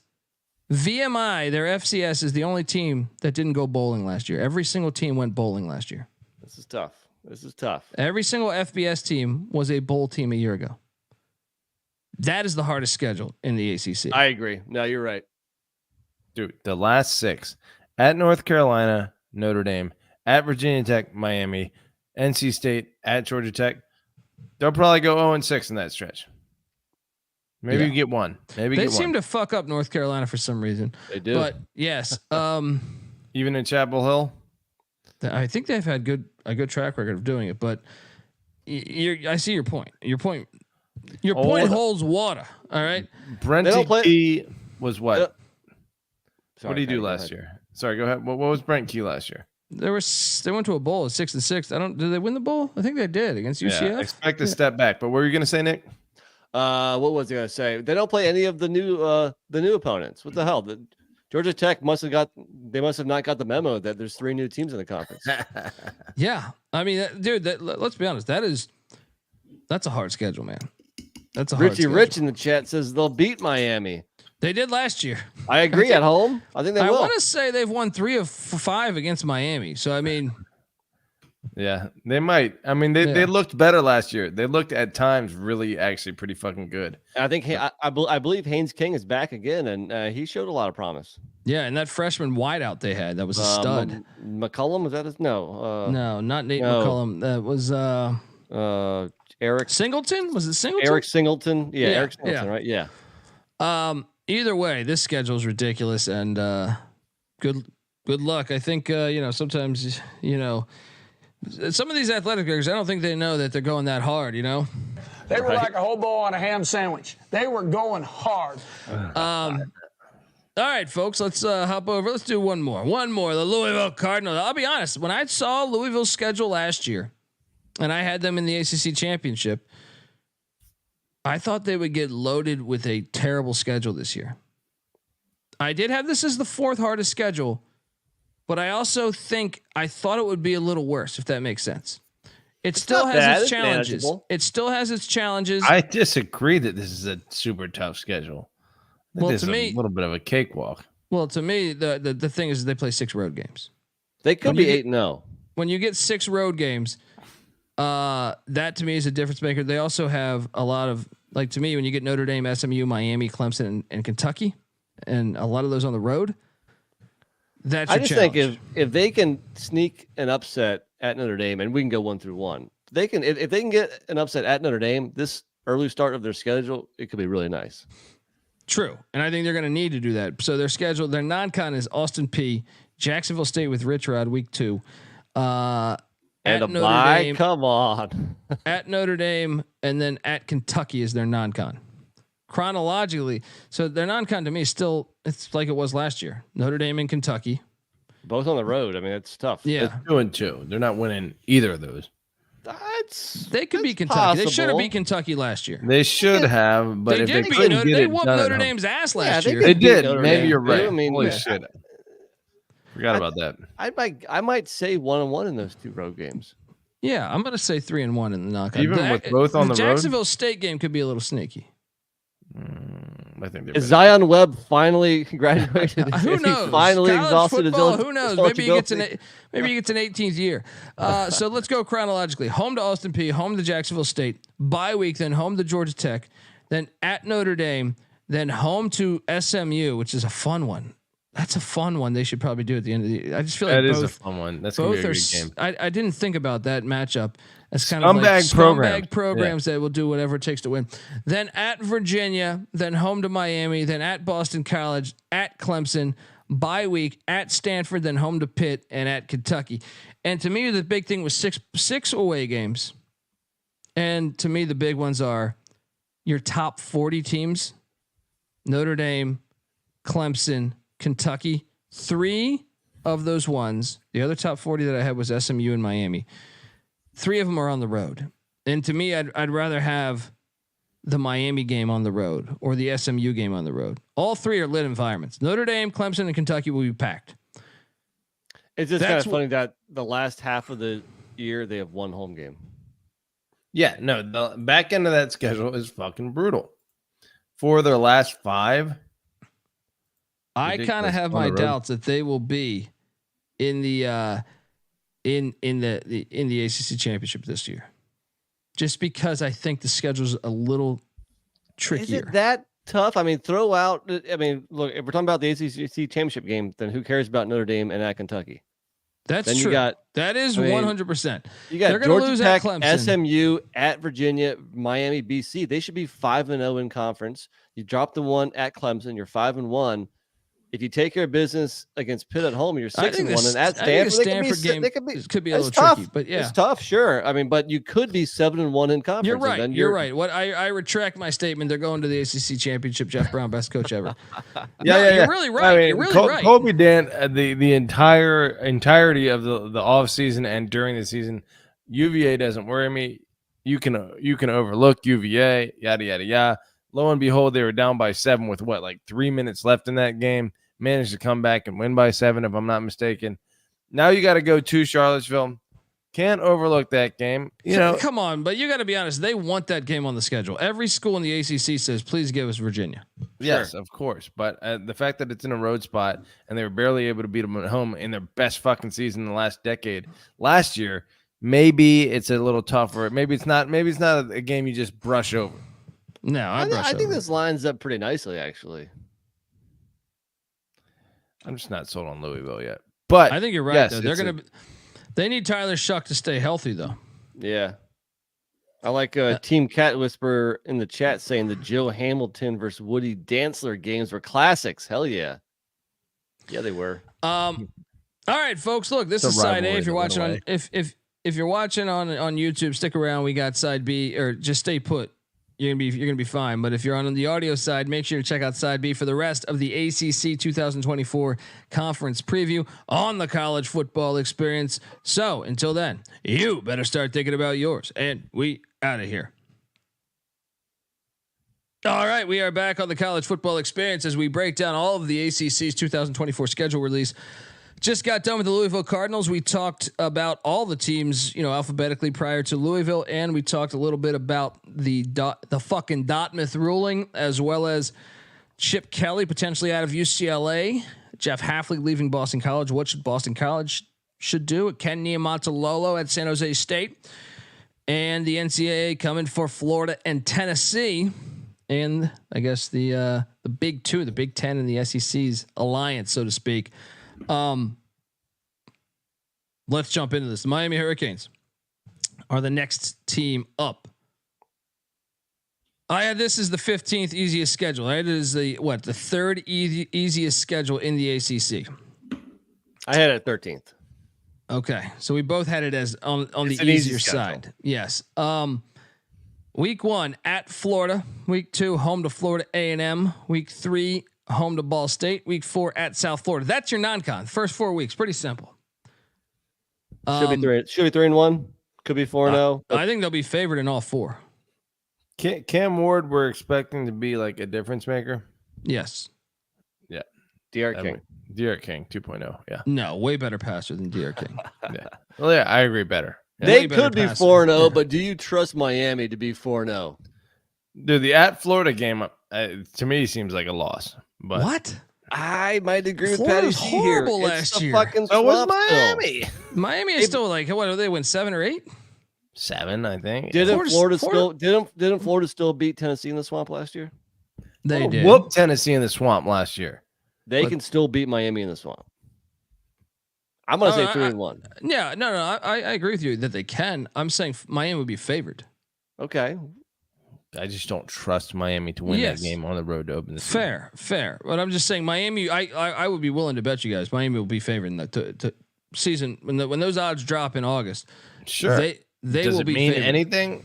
I don't think so. Well, when forecasting the season, you try to say who will be favored. I don't know. Like, I'm with you. They could lose that game. To me, it's a 50-50 game. I hope they win. They need it. I can tell you the rest is easy, though. Florida A&M, Ball State. South Florida had a surprising year, but they're still in NFL Stadium. I feel like that's not a challenging road environment. So they will, worst comes to worst, be 3-1, right? Yeah. Okay. Then those are the first 4 weeks. Week 5, home to Virginia Tech. Week 6, they head to Cal Berkeley. 7, they get a bye week.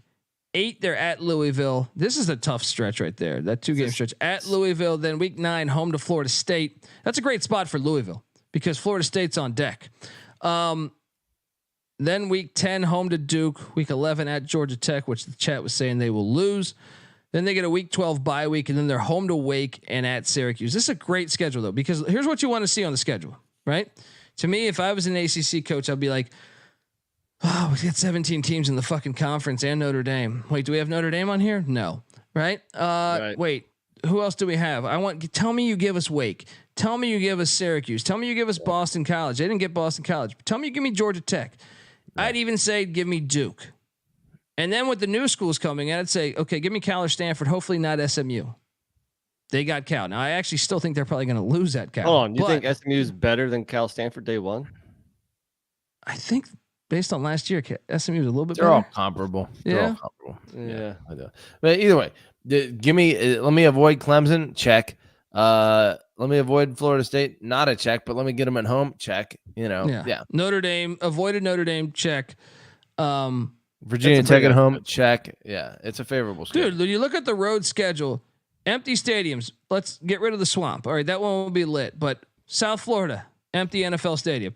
Cal Berkeley, empty stadium. Okay, Louisville will be packed. Georgia Tech, maybe. Syracuse, empty. Right. So you're sitting there. That's a pretty favorable road schedule. The Duke game's interesting with Manny Diaz coming back home.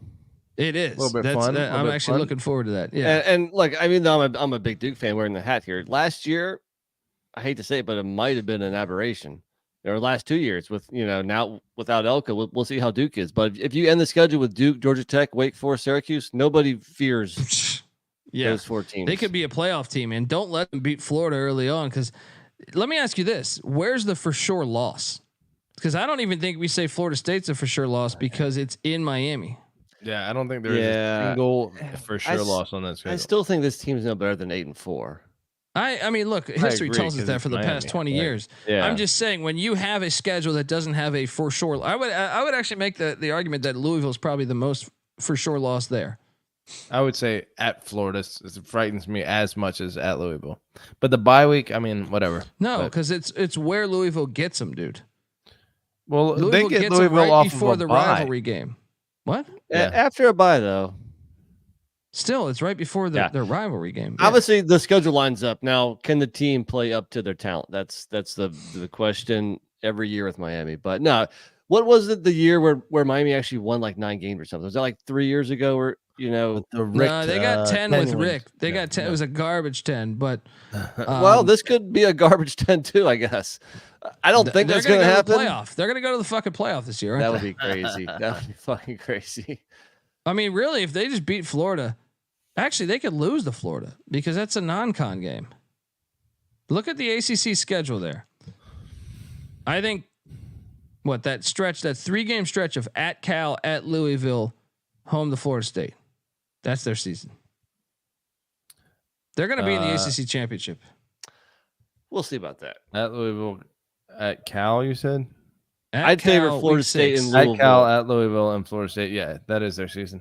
I'd still favor Florida State and Louisville over Miami. And you know what? Both those teams are on Miami's schedule, so those games might be important. Let me ask you this.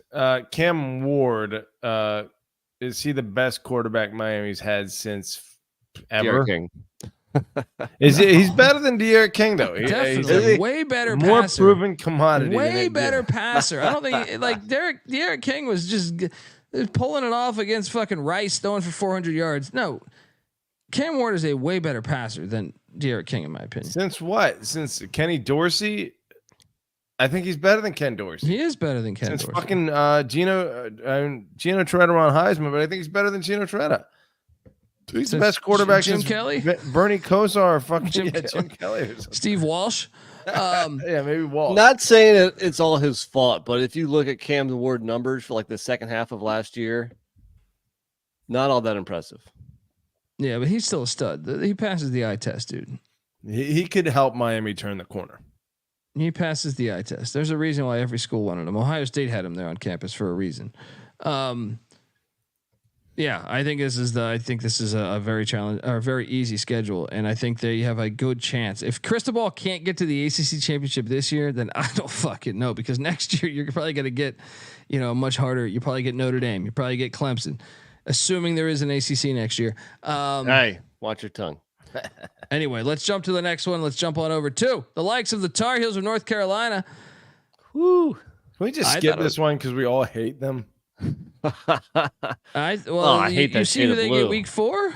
You should be ready for this one, dude. I'm gonna have to go to that. I'm gonna be rocking JMU purple. It's rare, but I need to get some JMU gear. I need to go up the road. And you know what? Half that stadium's gonna be wearing JMU purple. You think? I'm telling you right now. 13th easiest schedule in the ACC for me. North Carolina Tar Heels, the non-con. I love it. At Minnesota, rowing the boat on a Thursday night, week 1. Then home to Biff Poggi and the Charlotte 49ers. Watch out for Biff, man. Watch out for Biff. Week 3, they also get North Carolina Central. Now, Davis Richard did go pro, so Central should probably step back a little bit there in the FCS ranks. And then home to JMU. So the non-con, clearly not as tough as some of the other ones that played 2, like Boston College had Michigan State and at Mizzou. Florida State had, home to Florida, at Notre Dame, Georgia Tech at Georgia. Neutral. It's not that hard of a non-con slate. Yes.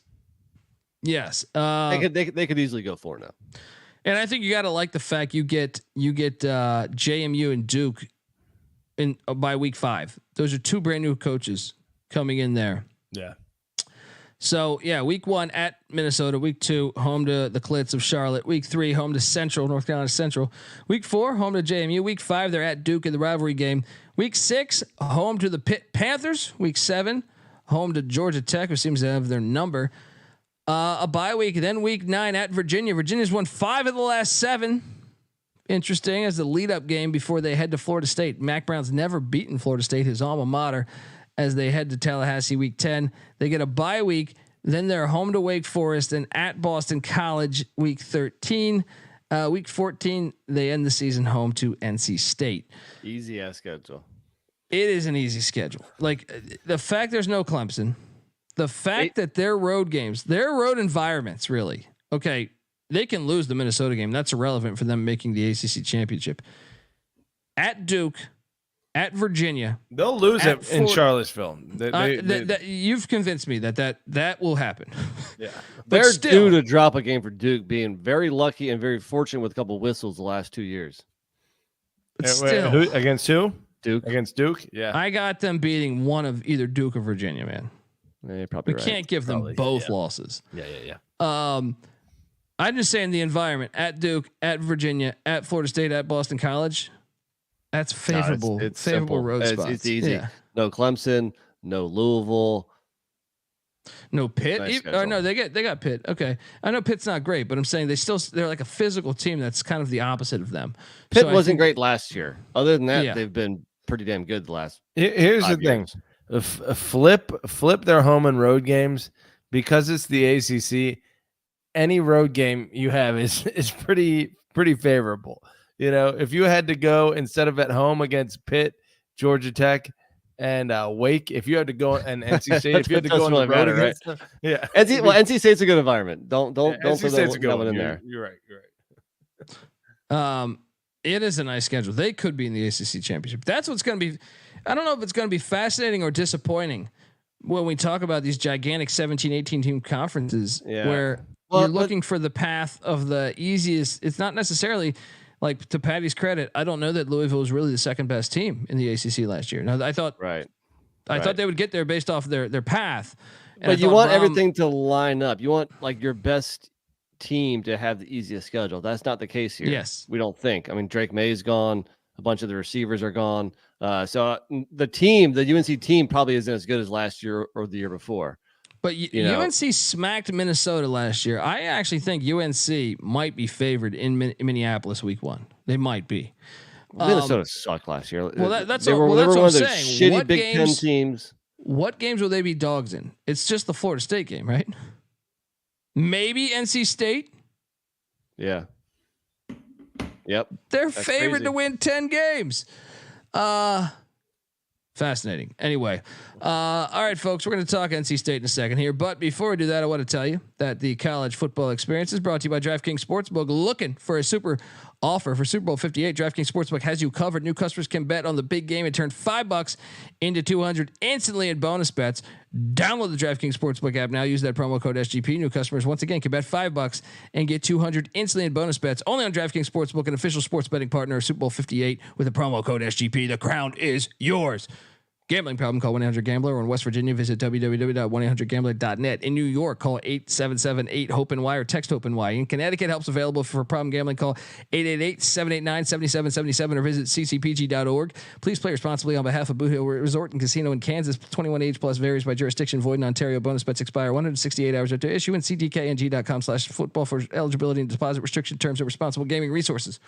Whew. We're also brought to you by Underdog Fantasy. Underdog Fantasy has a way to play alongside your favorite fantasy players all season long. They got NFL, NBA, NHL, college basketball, and college football. Simply pick higher or lower on your favorite players' fantasy stats and cash the fuck in, people. You can win 100 times the amount of money you enter with some of their spicy plays. So what are you doing? Sign up. Watch along. Make picks. Make that extra cash you need in your life.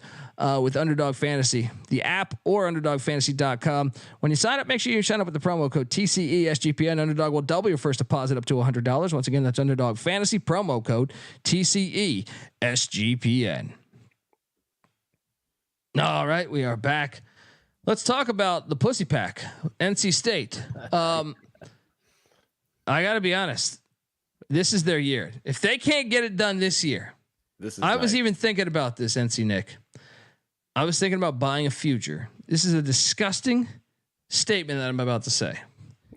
I was thinking about buying a future on NC State to play in the ACC Championship. And I know. Everyone listening saying, "The fuck is that?" Shit. But hear me out here. This schedule is to me the second easiest in all of the ACC. The non-con is Western Carolina, a neutral site game in Charlotte against Tennessee, Louisiana Tech, and Northern Illinois in Raleigh. Non-con, you should be 3-1 or 4-0 really. It's trash. Yeah, that's a trash non-con. Grayson McCall coming in. We can't call him Big Bird anymore. We got to come up with something else. Wait, where are all these games? He's big turd. They're all big turd.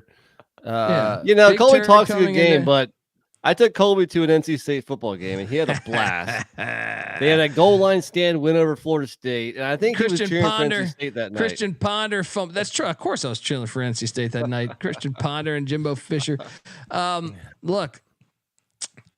Okay, so hear me out here. Week 1, home to Western Carolina. Week 2, neutral in Charlotte against the Vols. Week 3, home to La Tech. Week 4 at Clemson. Circle that at Clemson, because I really believe even if they lose that, they're sitting pretty. But if they get that, put them in the ACC Championship.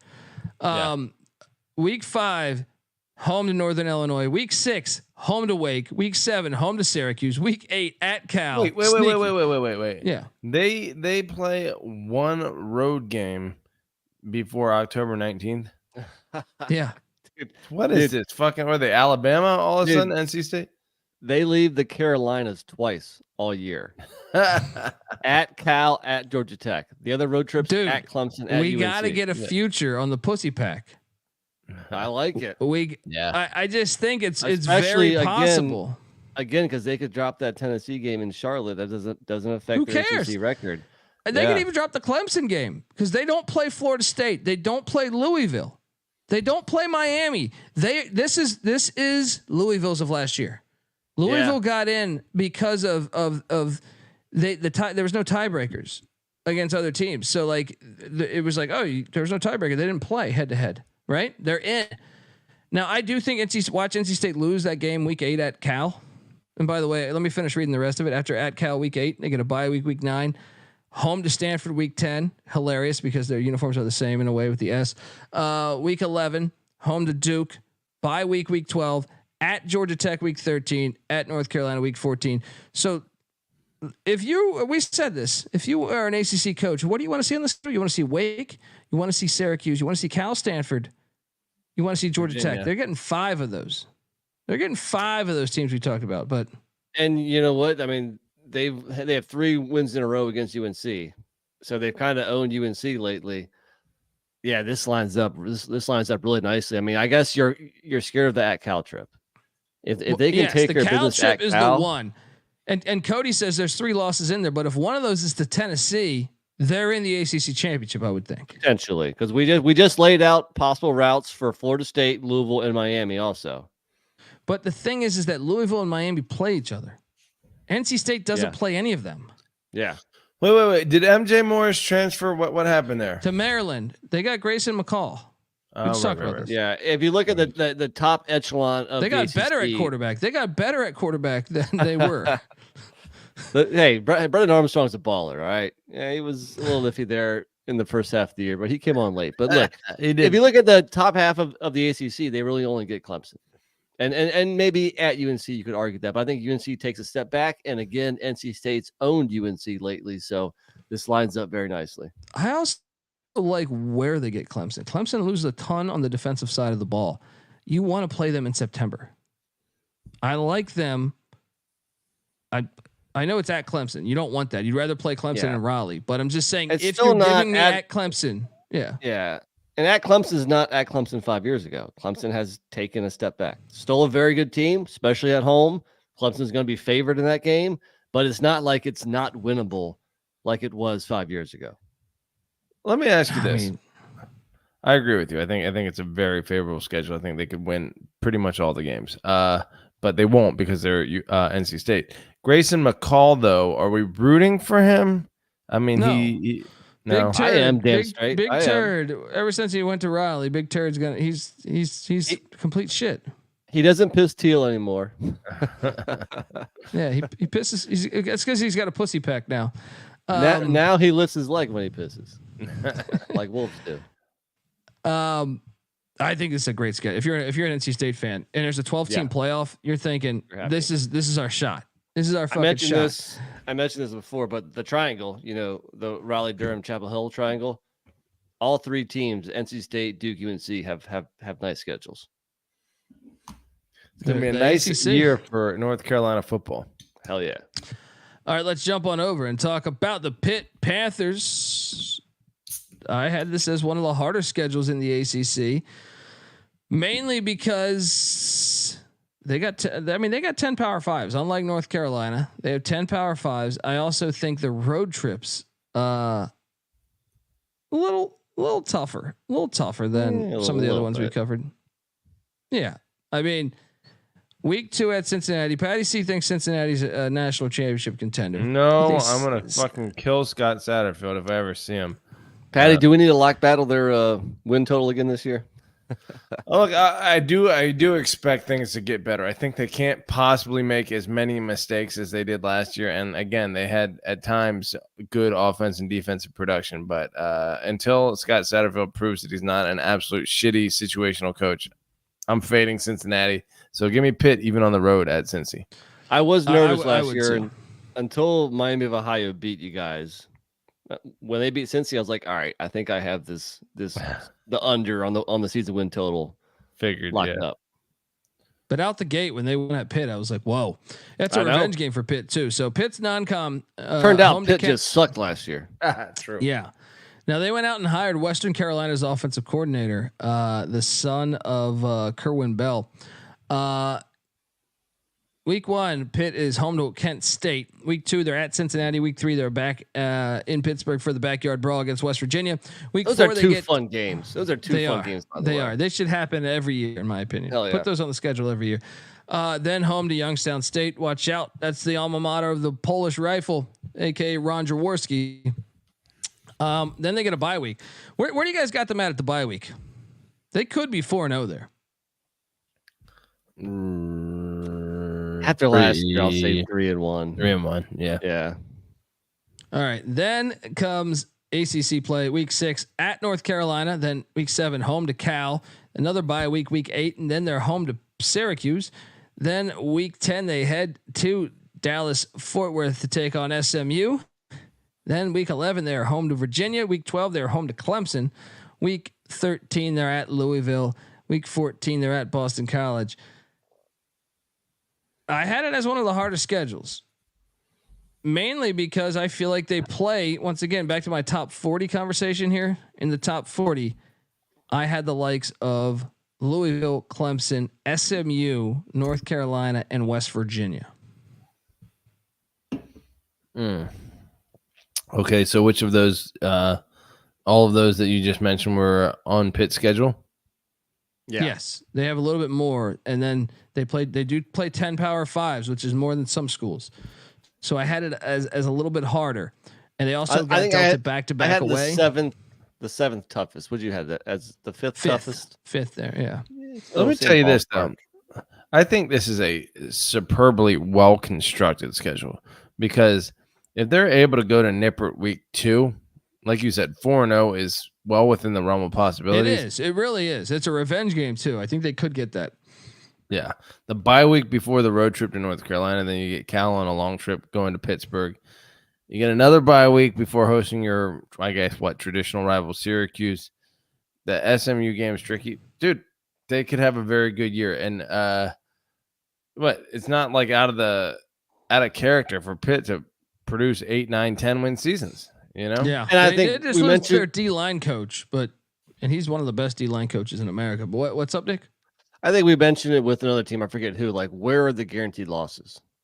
Is it at Louisville? Is that the only one? Probably, and I don't even know. Is it home to Clemson? I mean, again, this is not Clemson. It's not Clemson from 5 years ago. There are none. To answer your question, there are none. Yeah. But So somehow they put 'em could in still the be national 5-7 or 6-6 if they don't. They could be 5-7. They could. They really could. I could easily build you that. Cincinnati, West Virginia, get them. Cal What's gets the them. quarterback situation there? They got a transfer from Bama coming in. Eli. Man. Drawing a blank on his last name right now, but it's still a hard schedule within the ACC. You know, like I think all in all, it's harder than a lot of the others. I think it's just because Cincinnati and West Virginia. That's pretty much. No, they also get a back-to-back away. I would also argue that, like I said, like Louisville, Clemson, SMU, North Carolina, Charters top 40 teams. Eli Holstein. That's it. Yeah. So. Yeah. Well, maybe they got a stud at quarterback. Doesn't sound very good. What? Eli Holstein and anti-Semitic over there? Just because I don't like quarterbacks named Eli. All right. No, you got Eli Manning should not be in the Hall of Fame. All right, let's talk about the next team up. The SMU Mustangs, first year in the ACC. First year, like this is to me the most interesting team. And they did not. By the way, and we're still waiting on one game. There's only 11 opponents. I hear there's talks with them playing Hawaii in week 0. We'll figure that out. But as of right now, 11 that we have their ACC conference schedule, but they're still missing one non-con game. So it is a hard ticket. So we know that. Do you think that'll be a second FBS, or is there? FCS, or do you think there's still time to squeeze another FBS in there? No, I heard that it would be Hawaii. I heard Hawaii had a game canceled, and I heard they're in contract talks. I don't know how true that is, but week 1. You know what's hilarious? You know what's hilarious about the schedule overall? 1 second is that it's like the religious battle. Like half of these games are against like religious schools. I just find it funny. Disappointed they didn't give them Notre Dame. I want SMU Notre Dame rivalry. Yeah. I want Notre Dame playing SMU to end the season. That's what we need. You fucking bastards. The closest we got to BC. We still got Catholic, but yeah. The other thing is you got some super what's the word I'm looking for? Non-religious in Stanford and Cal also on that schedule. So you're either having a religious battle or like a hoity-toity shit. Yeah. All right, week 1 they get Houston Christian. So the non-con right now is home to Houston Christian, home to BYU week 2 on a Friday night, and then they get a bye week, and then they have the Iron Skillet battle in Dallas against Sonny Dykes in a game. They're heated rivals. I'd tell you, if you're Florida State, you love the fact they get TCU right before Florida State. Yeah, you gotta love that. It's a tough start to the schedule. Dude, the after Houston Christian, home to BYU, home to TCU, home to Florida State, at Louisville. Good luck. Good luck. That'd be 1-4. It doesn't really. I mean, maybe up. 2-3. It doesn't lighten up after that too much either, because after the bye, you got back-to-back roads at Stanford and at Duke. And you're traveling all across the fucking country. You're going from Texas, you're going to the West Coast, you're going to the fucking East Coast. It's like we're gonna pay our way in, and we're gonna give you the shittiest. I still ranked it 12th. I still ranked it 12th, mainly because we don't know what the final game will be. Also, look at these road environments. That's what you're underestimating, Nick. At Louisville's lit, but at Stanford's not. At Duke's not. At Virginia's not. So to me, they dealt them a nice hand on the road trips. It might be mileage wise, it might be a pain in the ass. But tell me they're going at Hawaii too. Are they going at Hawaii? It could be. I don't know. I hope so. That's gonna be hilarious.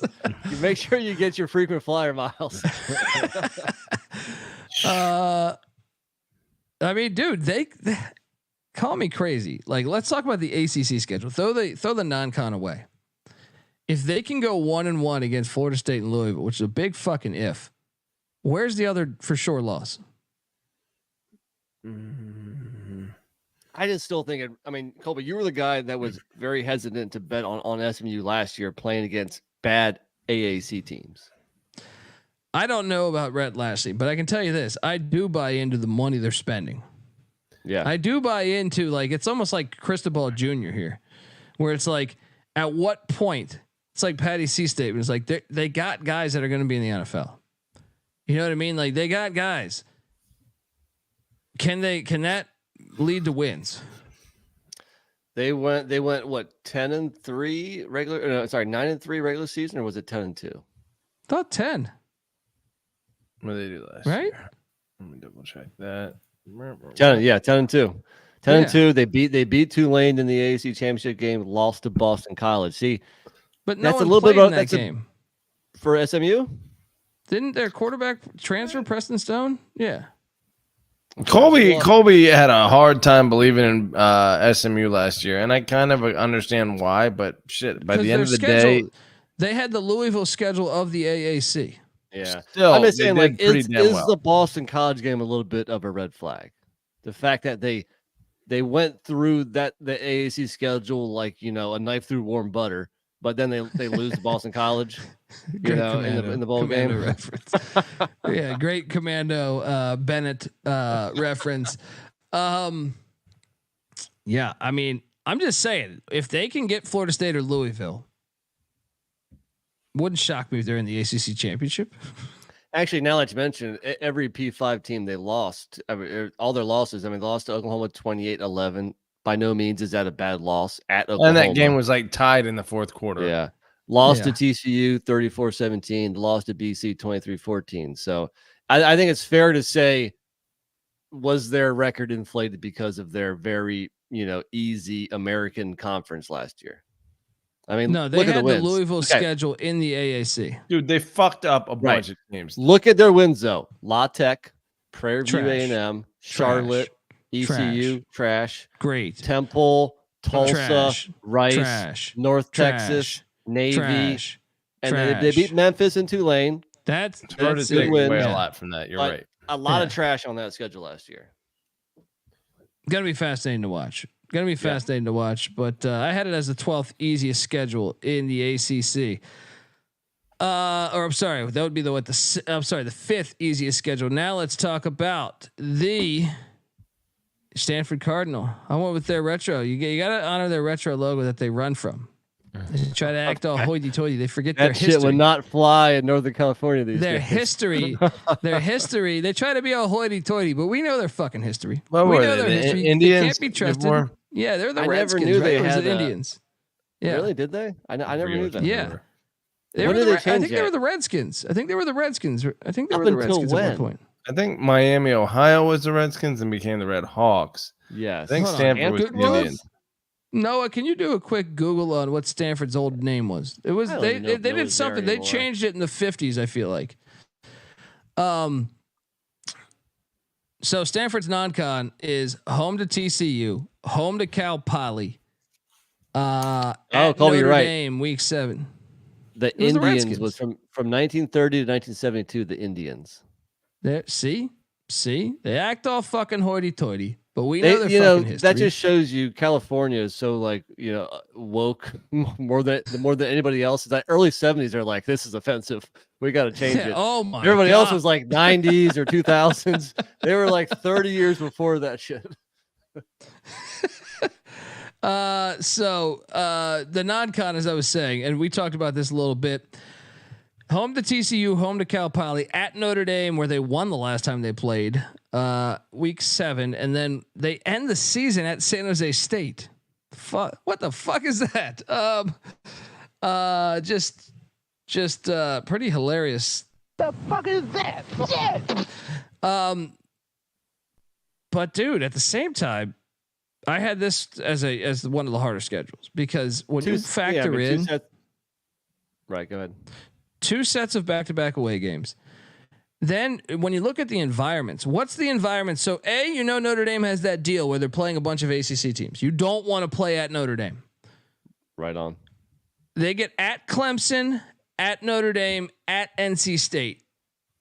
Those are all, and then at Cal, that's like the one time that Cal packs the stadium, right? Right. So they're basically getting 4 lit environments, and then there's Syracuse. They're playing 6 away games, but it is. I still say the Carrier Dome or whatever the hell it's called these days. It can be lit if the team is good. Now, who knows? That's early in the year. They got Kyle Honda McCord, and I just think this is a really hard schedule when you factor in there's no like truly shitty teams, like the road environments are all brutal. And also look at travel again at Syracuse, at Clemson, back-to-back weeks. I mean, you're going cross country and back, I still say it's going to be fascinating to see how much travel plays an impact on us handicapping games and on the results on the field, especially when you get back-to-backs, East Coast. And the fact that I think to me, you're getting 2 P5s in your non-con at Notre Dame, home to TCU, who just played in the national championship 13 months ago. Right. Then to me, like, you don't want, if I'm an ACC coach, I'm like, don't give me at Notre Dame. Don't give me Notre Dame in general, but they gave him Notre Dame, and even worse, at Notre Dame. Don't give me at Clemson. They give you at Clemson. Don't give me at NC State, because that place gets lit. It's at NC State. And then it's like our rivalry game against Cal. Don't give me, I'd rather have that in Palo Alto. It's in Berkeley, where that'll be the one fucking sellout of the year. And then here's another thing: the non-con getting a road game at San Jose State. Niumatalolo is a weird hire at San Jose State, but at least he has 14 weeks to figure it out. He has the whole season.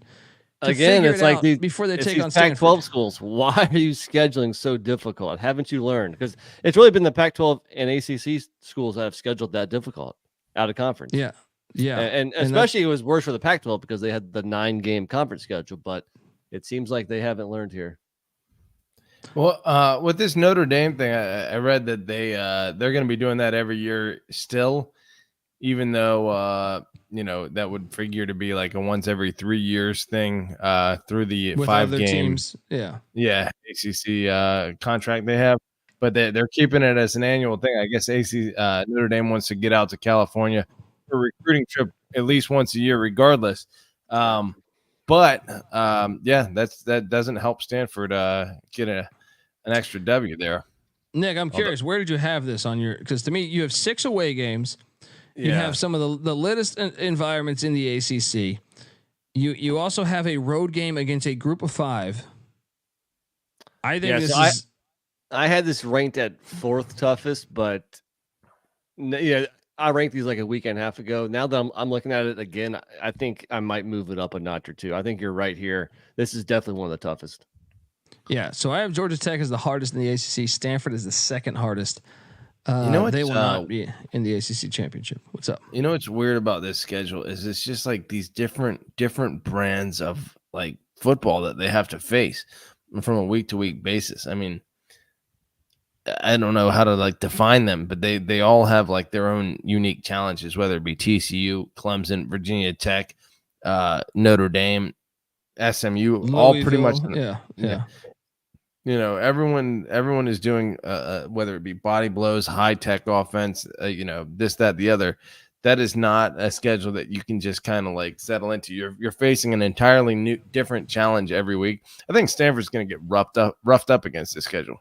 Shout out to Richie Rich in the chat who's been rocking with us, putting in his input. Most of it sounds pretty sharp too. Yeah, he says Stanford 5-7 losses. Let's go. Let's talk about the Syracuse Orangemen.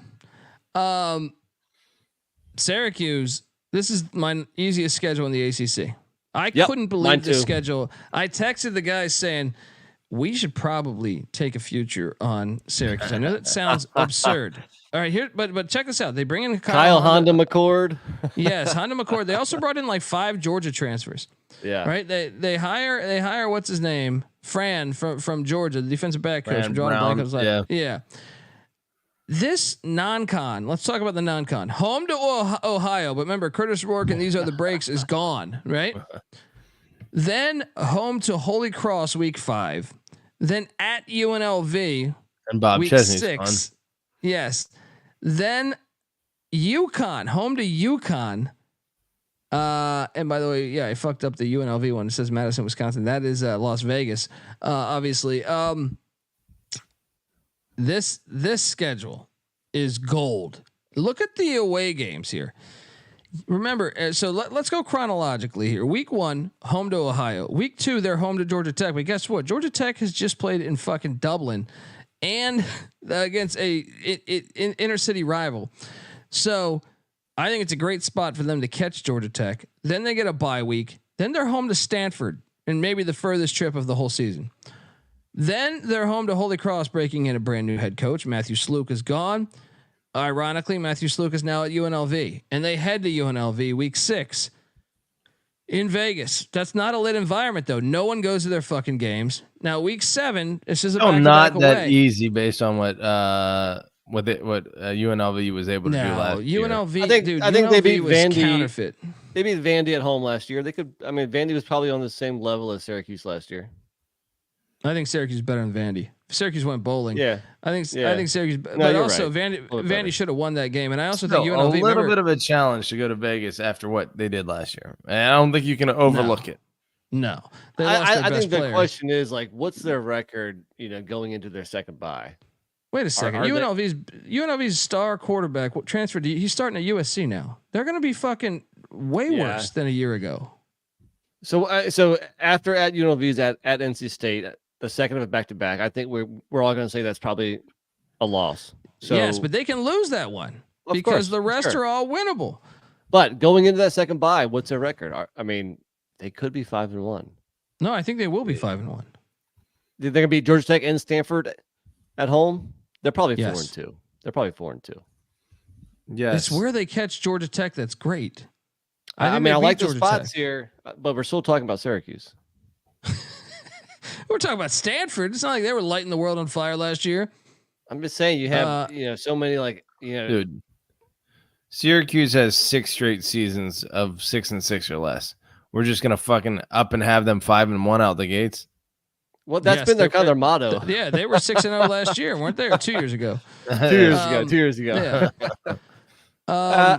I'll say they're 4-2, but 5-1 is certainly a possibility because that is a cakewalk early start of the schedule. And then they get a bye week for their at Pitt, not a lit environment. Home to Virginia Tech, at Boston College, not a lit environment. Then at Cal, not a lit environment. This is the best schedule in college football. Then home to UConn, and then home to Miami. 2 sets of back-to-back aways. But only one of them is going to be a sellout. The rest are all trash, dude. I mean, I'd be shocked if they're not bowling here. Dude, I'd be shocked if they didn't win 8 games. Fran Brown, the defensive backs coach from Georgia, you just have like massive confidence he's going to step in and have them bowling year one. There's a lot of winnable games here on the schedule. Yes. Especially Pat, he's gone out and brought in like big names that Syracuse has not been able to get in the portal lately. I think McCord's a good quarterback. I think Ohio State That's might what I'm have saying. fucked Like, up letting they him got walk, better at quarterback, and I also think they strengthened up their defense some. I mean, if you go 4-0 out of conference, then I think they can go 2-6 in conference and go bowling for sure. Dude, I'm taking a fucking future on them. Look at that road schedule. It's the best road schedule in America. Colby, this isn't Louisville last year. First off, you have an unproven head coach, and the roster. I mean, they're bringing in a lot of guys, but man, we'll see how that all meshes. I think a future on an ACC championship is a bit crazy. Okay, but we just talked about this. We just talked about this though with SMU and UNLV. UNLV played for the Mountain West championship. They avoided any good teams in the Mountain West. Same with SMU until the final 2 weeks of the season. Louisville, SMU, and UNLV were not the second best teams in their conference, if you really ask me. Yeah, I was about to criticize your line of thinking though, and saying that SMU had shown a little promise. I feel like from a talent standpoint, Louisville had shown some promise, but UNLV had shown none, and that easy schedule still led to them being in the conference championship. So maybe Syracuse, despite having shown nothing so far, still just based on the schedule, might be able to get into the conference championship. I mean, they're bringing in a quarterback. They're bringing in a starting quarterback that just went 11-1, right? They're bringing in a bunch of Georgia Bulldog transfers on the defensive side of the ball. I like it. I'm just saying, I like it. Yeah. It's worth taking a shot. The odds are going to be insane. So anyway, let's jump on over and talk about the Wahoos, which I have as the third hardest schedule in the ACC here. I was thinking about this, and I'm curious, Pat. I know you said this. Could they go winless? Gosh. You said that last year. I know. Yeah. But no, I still they're think not going winless. Tell you where's what, the for sure win? they're going to be 5-0. That's what they're going to be. Get the fuck out of here. They're going to be 6-0. They're going to be 6-0. Dude, what are you talking about? They're going to beat Richmond week 1. That's what I'm talking about. Okay. Colby, I think it's fair to say that Virginia was a little bit better than we thought last year. And what was their remember last year, Colby saying they don't have any fucking playmakers, and Malik Washington's like the number 2 receiver in the country at the end of the year. Stud at the fucking Senior Bowl. Nick, what were their 3 wins? William & Mary, UNC, and Duke. And what were the scores of those games? Well, they beat William & Mary by 14, Duke, UNC by 4, Duke by 3. But dude, lost that they almost won at Louisville. True. They lost to Miami in overtime. I lost to Boston College by 3, NC State by 3, look, James Madison by 1. Well, first off, I cashed my under on Virginia proudly. And my point is that they're not that you could say they were more competitive in their other games. I thought they would get destroyed, but they also barely beat those teams. That William & Mary game was not even. I remember watching that entire game. That was not some blowout. That was a close game in the fourth quarter. No. UVA was definitely not a great team last year. They were not a good team last year, but they were not the team that we thought would be the worst team in the ACC by a mile. No, they were competitive. Weren't they with the a worst lot team of the ACC? Dude, they basically had 7 1-score games, and they went 3-4 in the 1-score games, which is probably about average.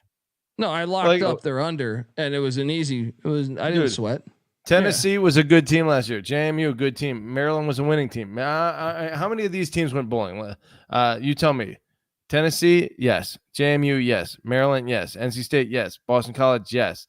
William & Mary doesn't count. North Carolina, yes. Miami, yes. Georgia Tech, yes. Louisville, yes. Duke, yes. Virginia Tech, yes. What is it? Fucking 11 out of the 12 teams they played. But that's why my handicap was like that. Look at this year.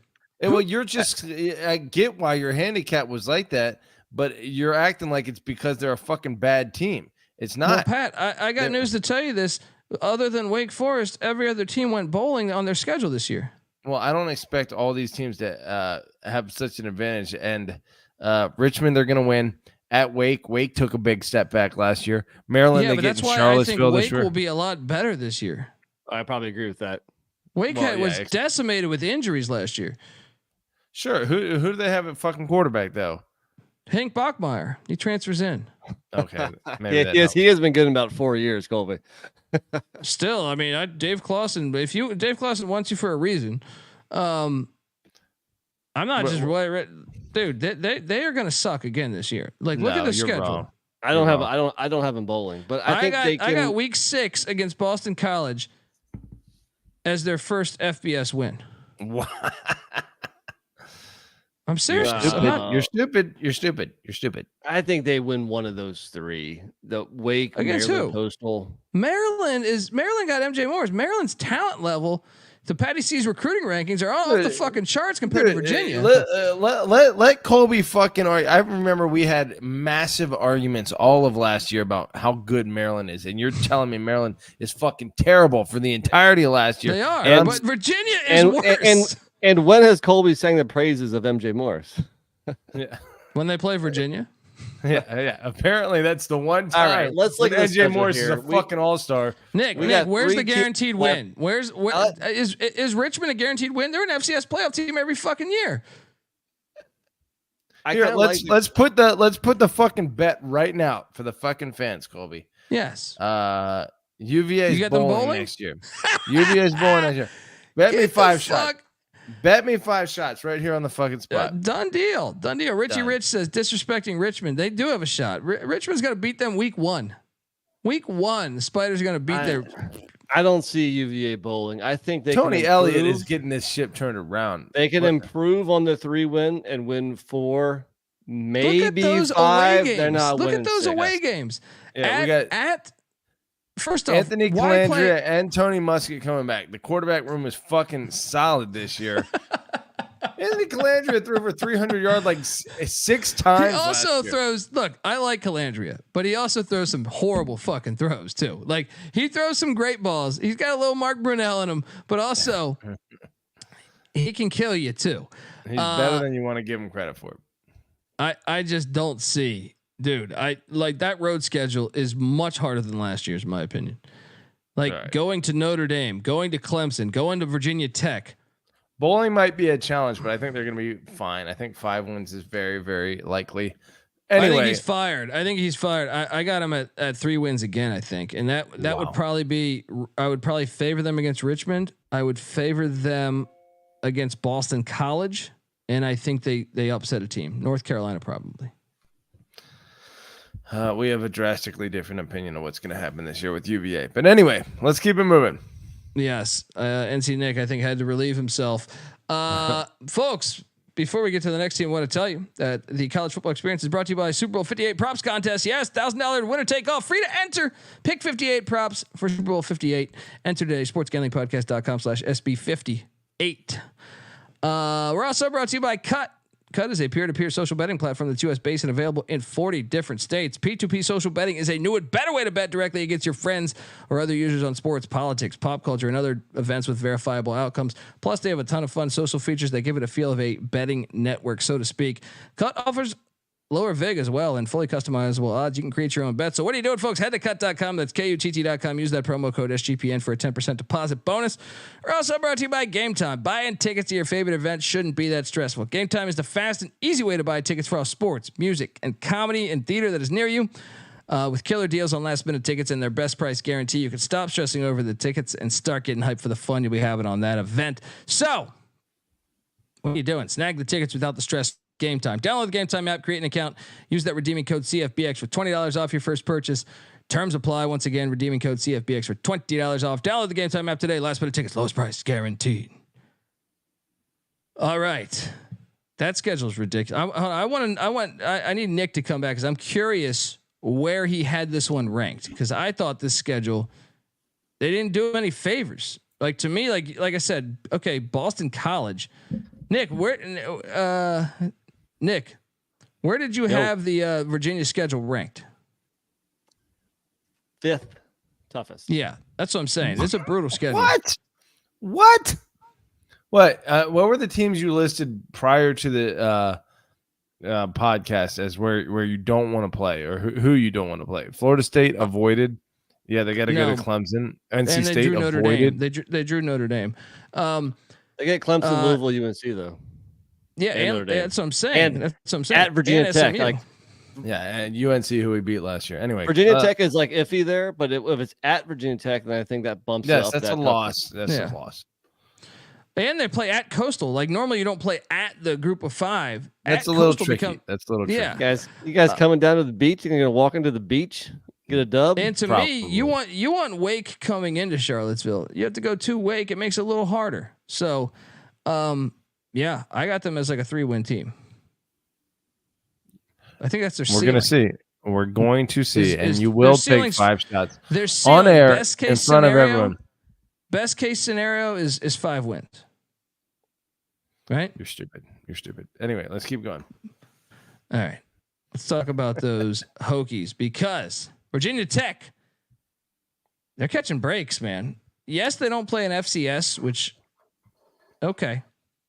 but I like this schedule. I thought it was the 14th hardest schedule so the third easiest essentially in the 12. ACC. Okay. They don't play an FCS. There's that, but the non-con at Vanderbilt, I know Vanderbilt did get Diego Pissing Pavia and Jerry Kill to join their team. Then home to Marshall, then at Old Dominion and home to Rutgers. I do think Rutgers is better than Virginia Tech right now, but Even in Blacksburg, Whooped no, them that's last the year. difference. That's what I'm saying. They averaged over 7 yards of rush against them last year, but in Lane, I think the Hokies can probably maybe get them. The funny thing about that, sorry, Go ahead, Patty. The Nick. funny thing about that 4-game stretch is that last year they lost to Marshall and Rutgers, both on the road, and I think the last 2 times they've played at ODU, they've lost those games. Now, with all that said, I have them 4-0. Oh, I don't. No way. They're going to lose one of those. They will lose 4-0. one of those. I think 4-0. Drone strikes everywhere. Oh. I'll say this: despite Virginia Tech's best intentions to make this the most pathetic non-conference schedule in all of America, they have managed to stumble across some teams that have gotten better. I think on the road, so it's not the most. It's not the easiest non-con. First off, there's no FCS, and 2 are on the road. they find ways to lose. I'm with Colby. I think they lose 1. dude, I think they could lose 2. Sure. Like I think Rutgers on a neutral is better than Virginia Tech. Rutgers on a neutral is better than Virginia Tech, but in Blacksburg, I gotta give Virginia Tech like a 3-point favorite spot. So what do you say? 3-1 or 4-0? Nick says 4-0. I'm gonna go You say 3-1. 3-1. I'm gonna say 3-1. I'm with you. I say 3-1. All right, week 5 they head to Miami, Coral Gables. No one goes to those fucking games. Their road schedule. You want to talk about pathetic road environments? Vanderbilt, half their stadium's under construction. Old Dominion is their toughest environment because after that it's at Miami, at Stanford, at Syracuse, at Duke. Get the fuck out of here. This is the easiest schedule. Hey, Brent Pry, I got news for you, buddy. If you can't take advantage of this, I don't know what the fuck to tell you. All right, because it ain't gonna get easier than this on the road. Here's a little prediction for you. Brent Pry will be the head coach at Penn State in 2025 because he will fucking smoke this schedule. Wow. And then once James Franklin makes his move out of there, probably to USC, then Brent Pry is going to be a hot name with Penn State ties. That's a bold call right there. I'll be honest. I think Virginia Tech. It is a disappointment if you don't win 9 games next year. They won 6 this past year, and the schedule breaks pretty nice. All right, so hold on. So we have 4-0, then back to back. I mean, can we say they split those games? Hold on. Let me go. So the audience listening on the audio side, at Vanderbilt, home to Marshall, at Old Dominion, home to Rutgers, then at Miami to start conference play, followed by at Stanford, then a bye week, then home to Boston College on a Thursday. Then they get a little extra rest for hosting Georgia Tech week 9, then at Syracuse, then home to Clemson, circle that one. Then a bye week, then at Duke, then home to Virginia. This schedule is genius. This might need to be ranked even higher, in my opinion, as far as the easiest schedule in the ACC. They should go at least 8-4. I see 8 wins. They really should. They should go 8-4. I wonder what their win total is going to be. I mean, I could easily see like Vegas coming out with like a 7.5 line. I mean, let's talk about this for a second. What games will they not be favored in? To me, the only ones they will not be favored in is Miami and Clemson. They'll be favored in every other game on the schedule. Probably. I mean, at Syracuse, at Duke, it depends on what those teams' records are at that point. Maybe. Stanford could be tricky, but they should still be favored over them. But that'll be a short line. So, Colby, you were saying put some money on what, the Syracuse championship? I say Virginia Tech more because I think Virginia Tech is there's less and like roster and coaching. Their home environment too. Like I think they could get Clemson week 11 there because of their if home you want to take a long environment. shot, and granted, I think Syracuse would be more of a long shot than Virginia Tech, obviously odds wise. But I think taking a little sprinkle on Virginia Tech here is worth it. Dude, they could go undefeated if they are the team now. they were. Let's go through it. Let's go through it one by one. At Vanderbilt, win. Hosting Marshall, win. at They lost ODU. to Marshall last year, but yes. But now they're hosting them, right? Yeah. At ODU should be a fucking win if they're the team they were at the end of last year. That's the one I think they lose. They think could. that's the one they lose. They could be 6-6. I think it is. But Rutgers at home, they could probably lose that. But I don't know. They should get them. I think they'll get them. 27-24 Hokies win. Yeah. At Miami on a Friday night. Is Miami going to show up for this game? Who knows? They won't. Fan wise, they won't. They probably lose one of the at Miami, at Stanford. They're probably 5-1, right? Boston College and Georgia Tech at home, win-win, 7-1. At Syracuse and hosting Clemson, they could lose both of those, but maybe they win one, and then what? They're fucking 8-2, and then they get a bye before at Duke, and then hosting Virginia, who they it's fucking a great always schedule. Down. It is a great fucking schedule, man.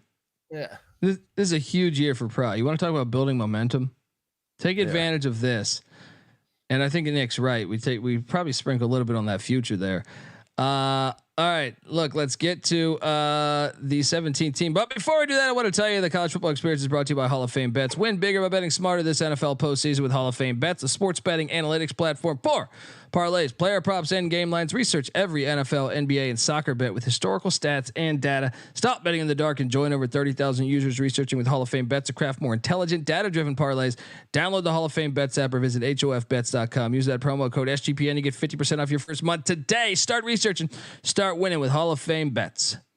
Final team on the slate, the Wake Forest Demon Deacons. Tough year last year for Clawson. But, and this schedule, by the way, you want to talk about like, this is an interesting schedule for me. I had a hard time really. I said it was the 11th ranked schedule out of 17 as far Same as here, actually.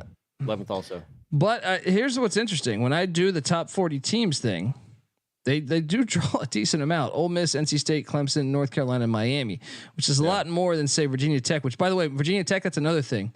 Virginia Tech only plays 2 top 40 teams, Miami and Clemson. Am I being generous by saying Miami's a top 40 team? Right.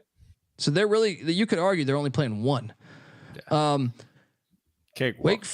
Wake Forest though, it's an interesting schedule because the non-con home to North Carolina A&T, who was ass last year, home to Ole Miss week 3, home to the Raging Cajuns of Louisiana week 5, and then a random road trip to UConn week 8. I mean, they're going to lose to Ole Miss, but they should be 3-1 in the non-con. Why is Ole Miss coming into Winston-Salem? I might have to go to that game just to see like the contrast in crowds. Like I want to see Hotty Toddy come into Winston-Salem. Now, what is the contrast in crowds there? Because I feel like they're both like pretty well off. You know, Ole Miss is a bunch Ole Miss of is still a Southern public school. Wake Forest but it's pretty highfalutin. Small, yeah, Wake Forest is definitely richer and more very snobby. Small private school, and there's going to be a lot of Ole Miss fans in the crowd because I mean, if not, those seats will be empty. You know. So I imagine the douchebaggery level at that game will be very, very high. So Wake Forest's conference play. Well, actually, I'm going to go chronologically. Week 1, home to North Carolina A&T. Week 2, home to Virginia. Week 3, home to Ole Miss. Week 4, bye. Week 5, home to Louisiana. I'll tell you this. I got them 3-1 in their first 5 weeks. That is first 5 weeks because there's a bye week there. 3-1. I think I agree with that. That Virginia game could go either way, but I think I agree. 3-1, 2-2, thereabouts. Then week 6, they head to Raleigh to take on NC State, where they've actually kicked their ass. Didn't they win like the past 3? No, they win in Winston-Salem. They lose in Raleigh. It's every year. NC State gets them in Raleigh. Wake Forest gets them in Winston-Salem. You're sure about this? Yes, look it up. I could have swore it was the opposite. I thought both teams had success on the road. No, but I'll pull it up. You're looking it up. You got it? Yeah. Hold on, I got it here. Wait, is this basketball? What the hell am I looking at here? Okay, yeah, you're right. Wake hasn't won in Raleigh. They are, yeah, you're right. They're 1-3 in their last 4. 1-3 in their last 4. ACC expert, buddy. Okay, come on. NC Nick here. Give me some credit. Okay, so that's a loss. Home to Clemson's a loss. At UConn, hilarious 2-game stretch there. At UConn, followed by back-to-back away at Stanford. I don't know. They could win both those. They could also lose both those. So we split it 4-4. Yeah. Bye week 10, then home to Wait, Cal. is Griffiths still the projected? No, he's quarterback? at Marshall. Bachmeier. Hank Bachmeier. Oh, yeah. you're right. Bachmeier. I keep forgetting. Of course, Bachmeier couldn't really win the job at La Tech, so he might not win the job at Wake Forest either. Week 10 bye week. Week 11 home to Cal. Week 12 at Carolina. Week 13 at Miami. Week 14 home to Duke. I mean, the back end, it wouldn't shock me if they won 3 of 4 on the back end there. It would shock me. I think they're going to go 0-4. I was gonna say it wouldn't shock me if they went 1-3 either. I just feel there's like there's no guaranteed win there. Yeah, I just feel like they were injured as fuck last year, and they'll be a lot better this year. It still comes down to quarterback play. Like I know Clausen's great, and you trust Clausen to get a good quarterback, but Hartman's not there anymore. And last year, they suffered from inadequate quarterback play and injuries. True. Injuries, including the quarterback position. Yeah, depletion through the transfer portal, and like he's been following that get old and stay old method. But in the modern era of transfer portal, that's really hard to do. And so you get young quarterback play, and it sucks. It's tough to do what you try and do at Wake Forest. Either way, it's going to be fun to watch, and they will beat those pussy wahoos. Folks, that's our show. All right. 2.5 hours. Hope you enjoyed it. Yeah, look at that.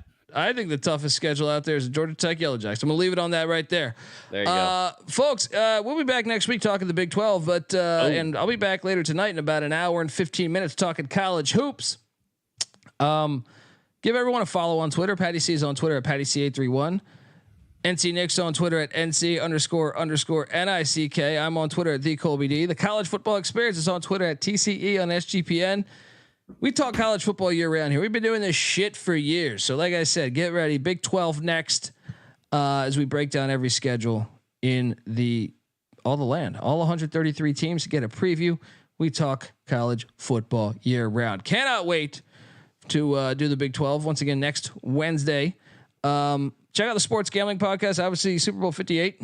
They're in Vegas interviewing people. Check it out. Check out their props episode. It's out. Enter. Try to get that $1,000, and then check out the College Baseball Experience. We just dropped an SEC win totals preview, as well as an SEC preview, as well as a Pac-12 preview. We got the ACC preview scheduled for Thursday night, and like I said, college basketball every single night of the season from now until April. What is it, April 5th? I think it is. Where the national champion is crowned. And then check out the FCS college football. Maybe you want more college football. We've already graded all the FCS coaching changes. That episode's out there with sweet graphics just like this. Go check that out. And until next time, folks, this is the College Football Experience. You better start thinking about yours. And we are out of here.